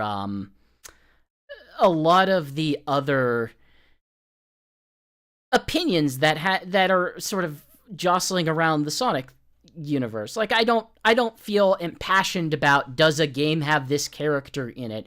I kind of have a bit more passion about like what made this game come to be? Like what are the design choices in this game and how they inform the series' broader stuff. And I think you guys are willing to humor me on that a bit more than a lot of the other community. Well, yeah, I like conflict. I like having different points of view. I think that's an important to podcast when you have discussions and stuff, to have somebody who takes the opposite approach. Like your criticism is generally something that I find interesting versus versus like the nitpicking we typically see in the larger community. And I certainly appreciate that. Hey, you guys are willing to sort of let things roll. Like, and I don't mean like in regard to me. I mean like, hey, because of the community being as it is right now, for better or worse, by the nature of the internet, I think you guys have a good healthy approach to like, where is the series at and what does this mean? And I value that, and it's one of the reasons why I like doing this show with you guys. So here's something from Digimon11, who is a mutual of mine from Twitter, who's been listening to us since 2012. So he says, I remember that episode when GX was first introduced and Nux was slowly losing his cool. I think it was about Rhythm Heaven that sparked it. Which, like, I know I suck at that game at the very least. Yeah, that's number one. That seems like That something I familiar. would talk about, and that seems like something that I would get in a fight with you over just in order to have a fight. But yeah, it does kind of feel right for our dynamic from back then. We will meet each other in the meat space someday. Someday. Yeah, like, hopefully, like, maybe, like, we were going to try to do it at E3 at one point, but then E3 well, the pandemic happened, died. and E3 died, and now, like, we weren't sure what was going on with Summer Game Fest until we discovered, oh, something might be going on with Summer Game Fest. And oh my god, we've been invited. Awesome. I'm really hoping. One thing about Summer Game Fest is that that makes it worse than E3 is that all of the gameplay stuff is scheduled. At least it was for Sonic, because everyone, even Nintendo Life, I tried. The only got thing I one could play playthrough. was, Crash Team Rumble because they needed enough people to play that. So, like, hopefully next year they will allow for multiple people from a website to play it, because I don't know, maybe if we can plan early enough, we can do Summer Game Fest and Sonic Revolution or something. I'll start spending or saving my pennies right now so that we can exist in the meat space within 100 miles of each other, which we've never been at any point. Yeah. And also at Sonic Revolution, that is where we did our one live episode of Sonic Talk. Yeah. That's the one time you people can see me on screen, I think. I'm pretty sure that got recorded. Like, I don't think that was an audio only thing. So yeah, like, you can see me. But alright, so I think it's probably about time to wrap probably things is. up. We've got some. I am hoping that we've got some things worth pitching that I think are probably important, but I'm sorry, carry on. I am hoping that we can consolidate most of Sonic Talk's episodes on Sonic Stadium at some point in the future, because at the moment it's spread out across a bunch of stuff, like Segabix, our personal channels. I think another Sonic Stadium channel that I started up 10 years ago because I couldn't get access to the regular one. So it's spread around. There's also a bunch of audio-only stuff, but hopefully we can get everything together. And on that note, I do want to sort of bring up, and this is not a plan that will go in action immediately. This is a plan that I have to continue researching on what the best method would be. So, expect multiple weeks before this goes in full effect. But my intent is, from this episode 100, and going forward, that the various shows, audio-focused shows on Sonic Stadium, will hopefully have a home in your podcatcher, so that rather than having to, always go to YouTube or wherever to catch shows like Sonic Talk or Sega Sonic Radio or the upcoming Not Whole Book Club, or maybe, other things. We might have other ideas on the way that could be a thing, that you will be able to download new episodes just straight to your pod feed. Again, need to figure out the best way to handle this, but that is the plan right now, so that you won't have to continuously rely on the video version.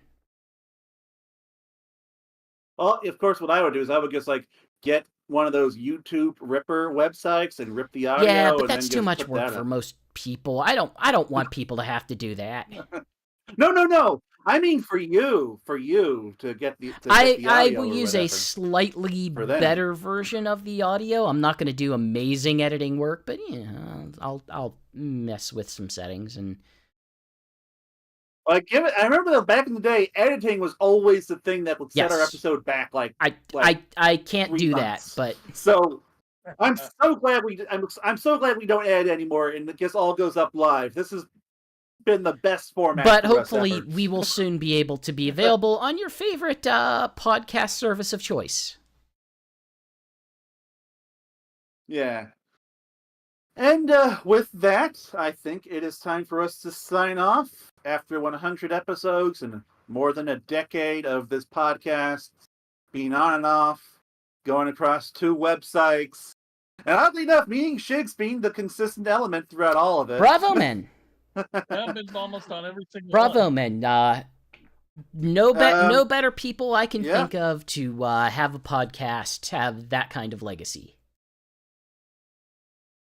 And hopefully, like, going forward, we can expand that. We can maybe expand that audience. I don't know how we'll do it, but I don't know. We'll see. Maybe we'll get someone famous on here. Maybe we'll get Yushinaka to we're Skype going in to from start prison. a new podcast. It's like a bee themed podcast. It's going to be like the Bumble something like that. We'll workshop the name. It's going to be some sort of cast with Bumble. And unfortunately, that already exists. We're going to have a K instead of a C. Perfect. Okay, yeah, Exactly. completely different We'll thing. have Ed Boon on it.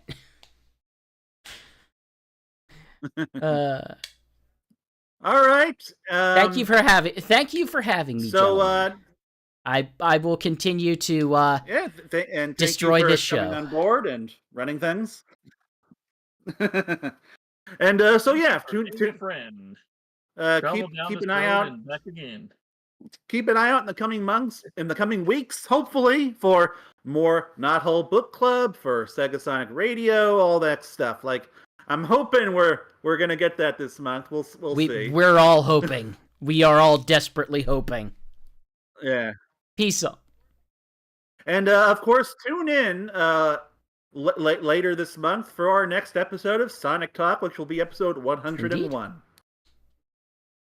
Man, it's weird. Peace out, All right, y'all. peace out. Bye.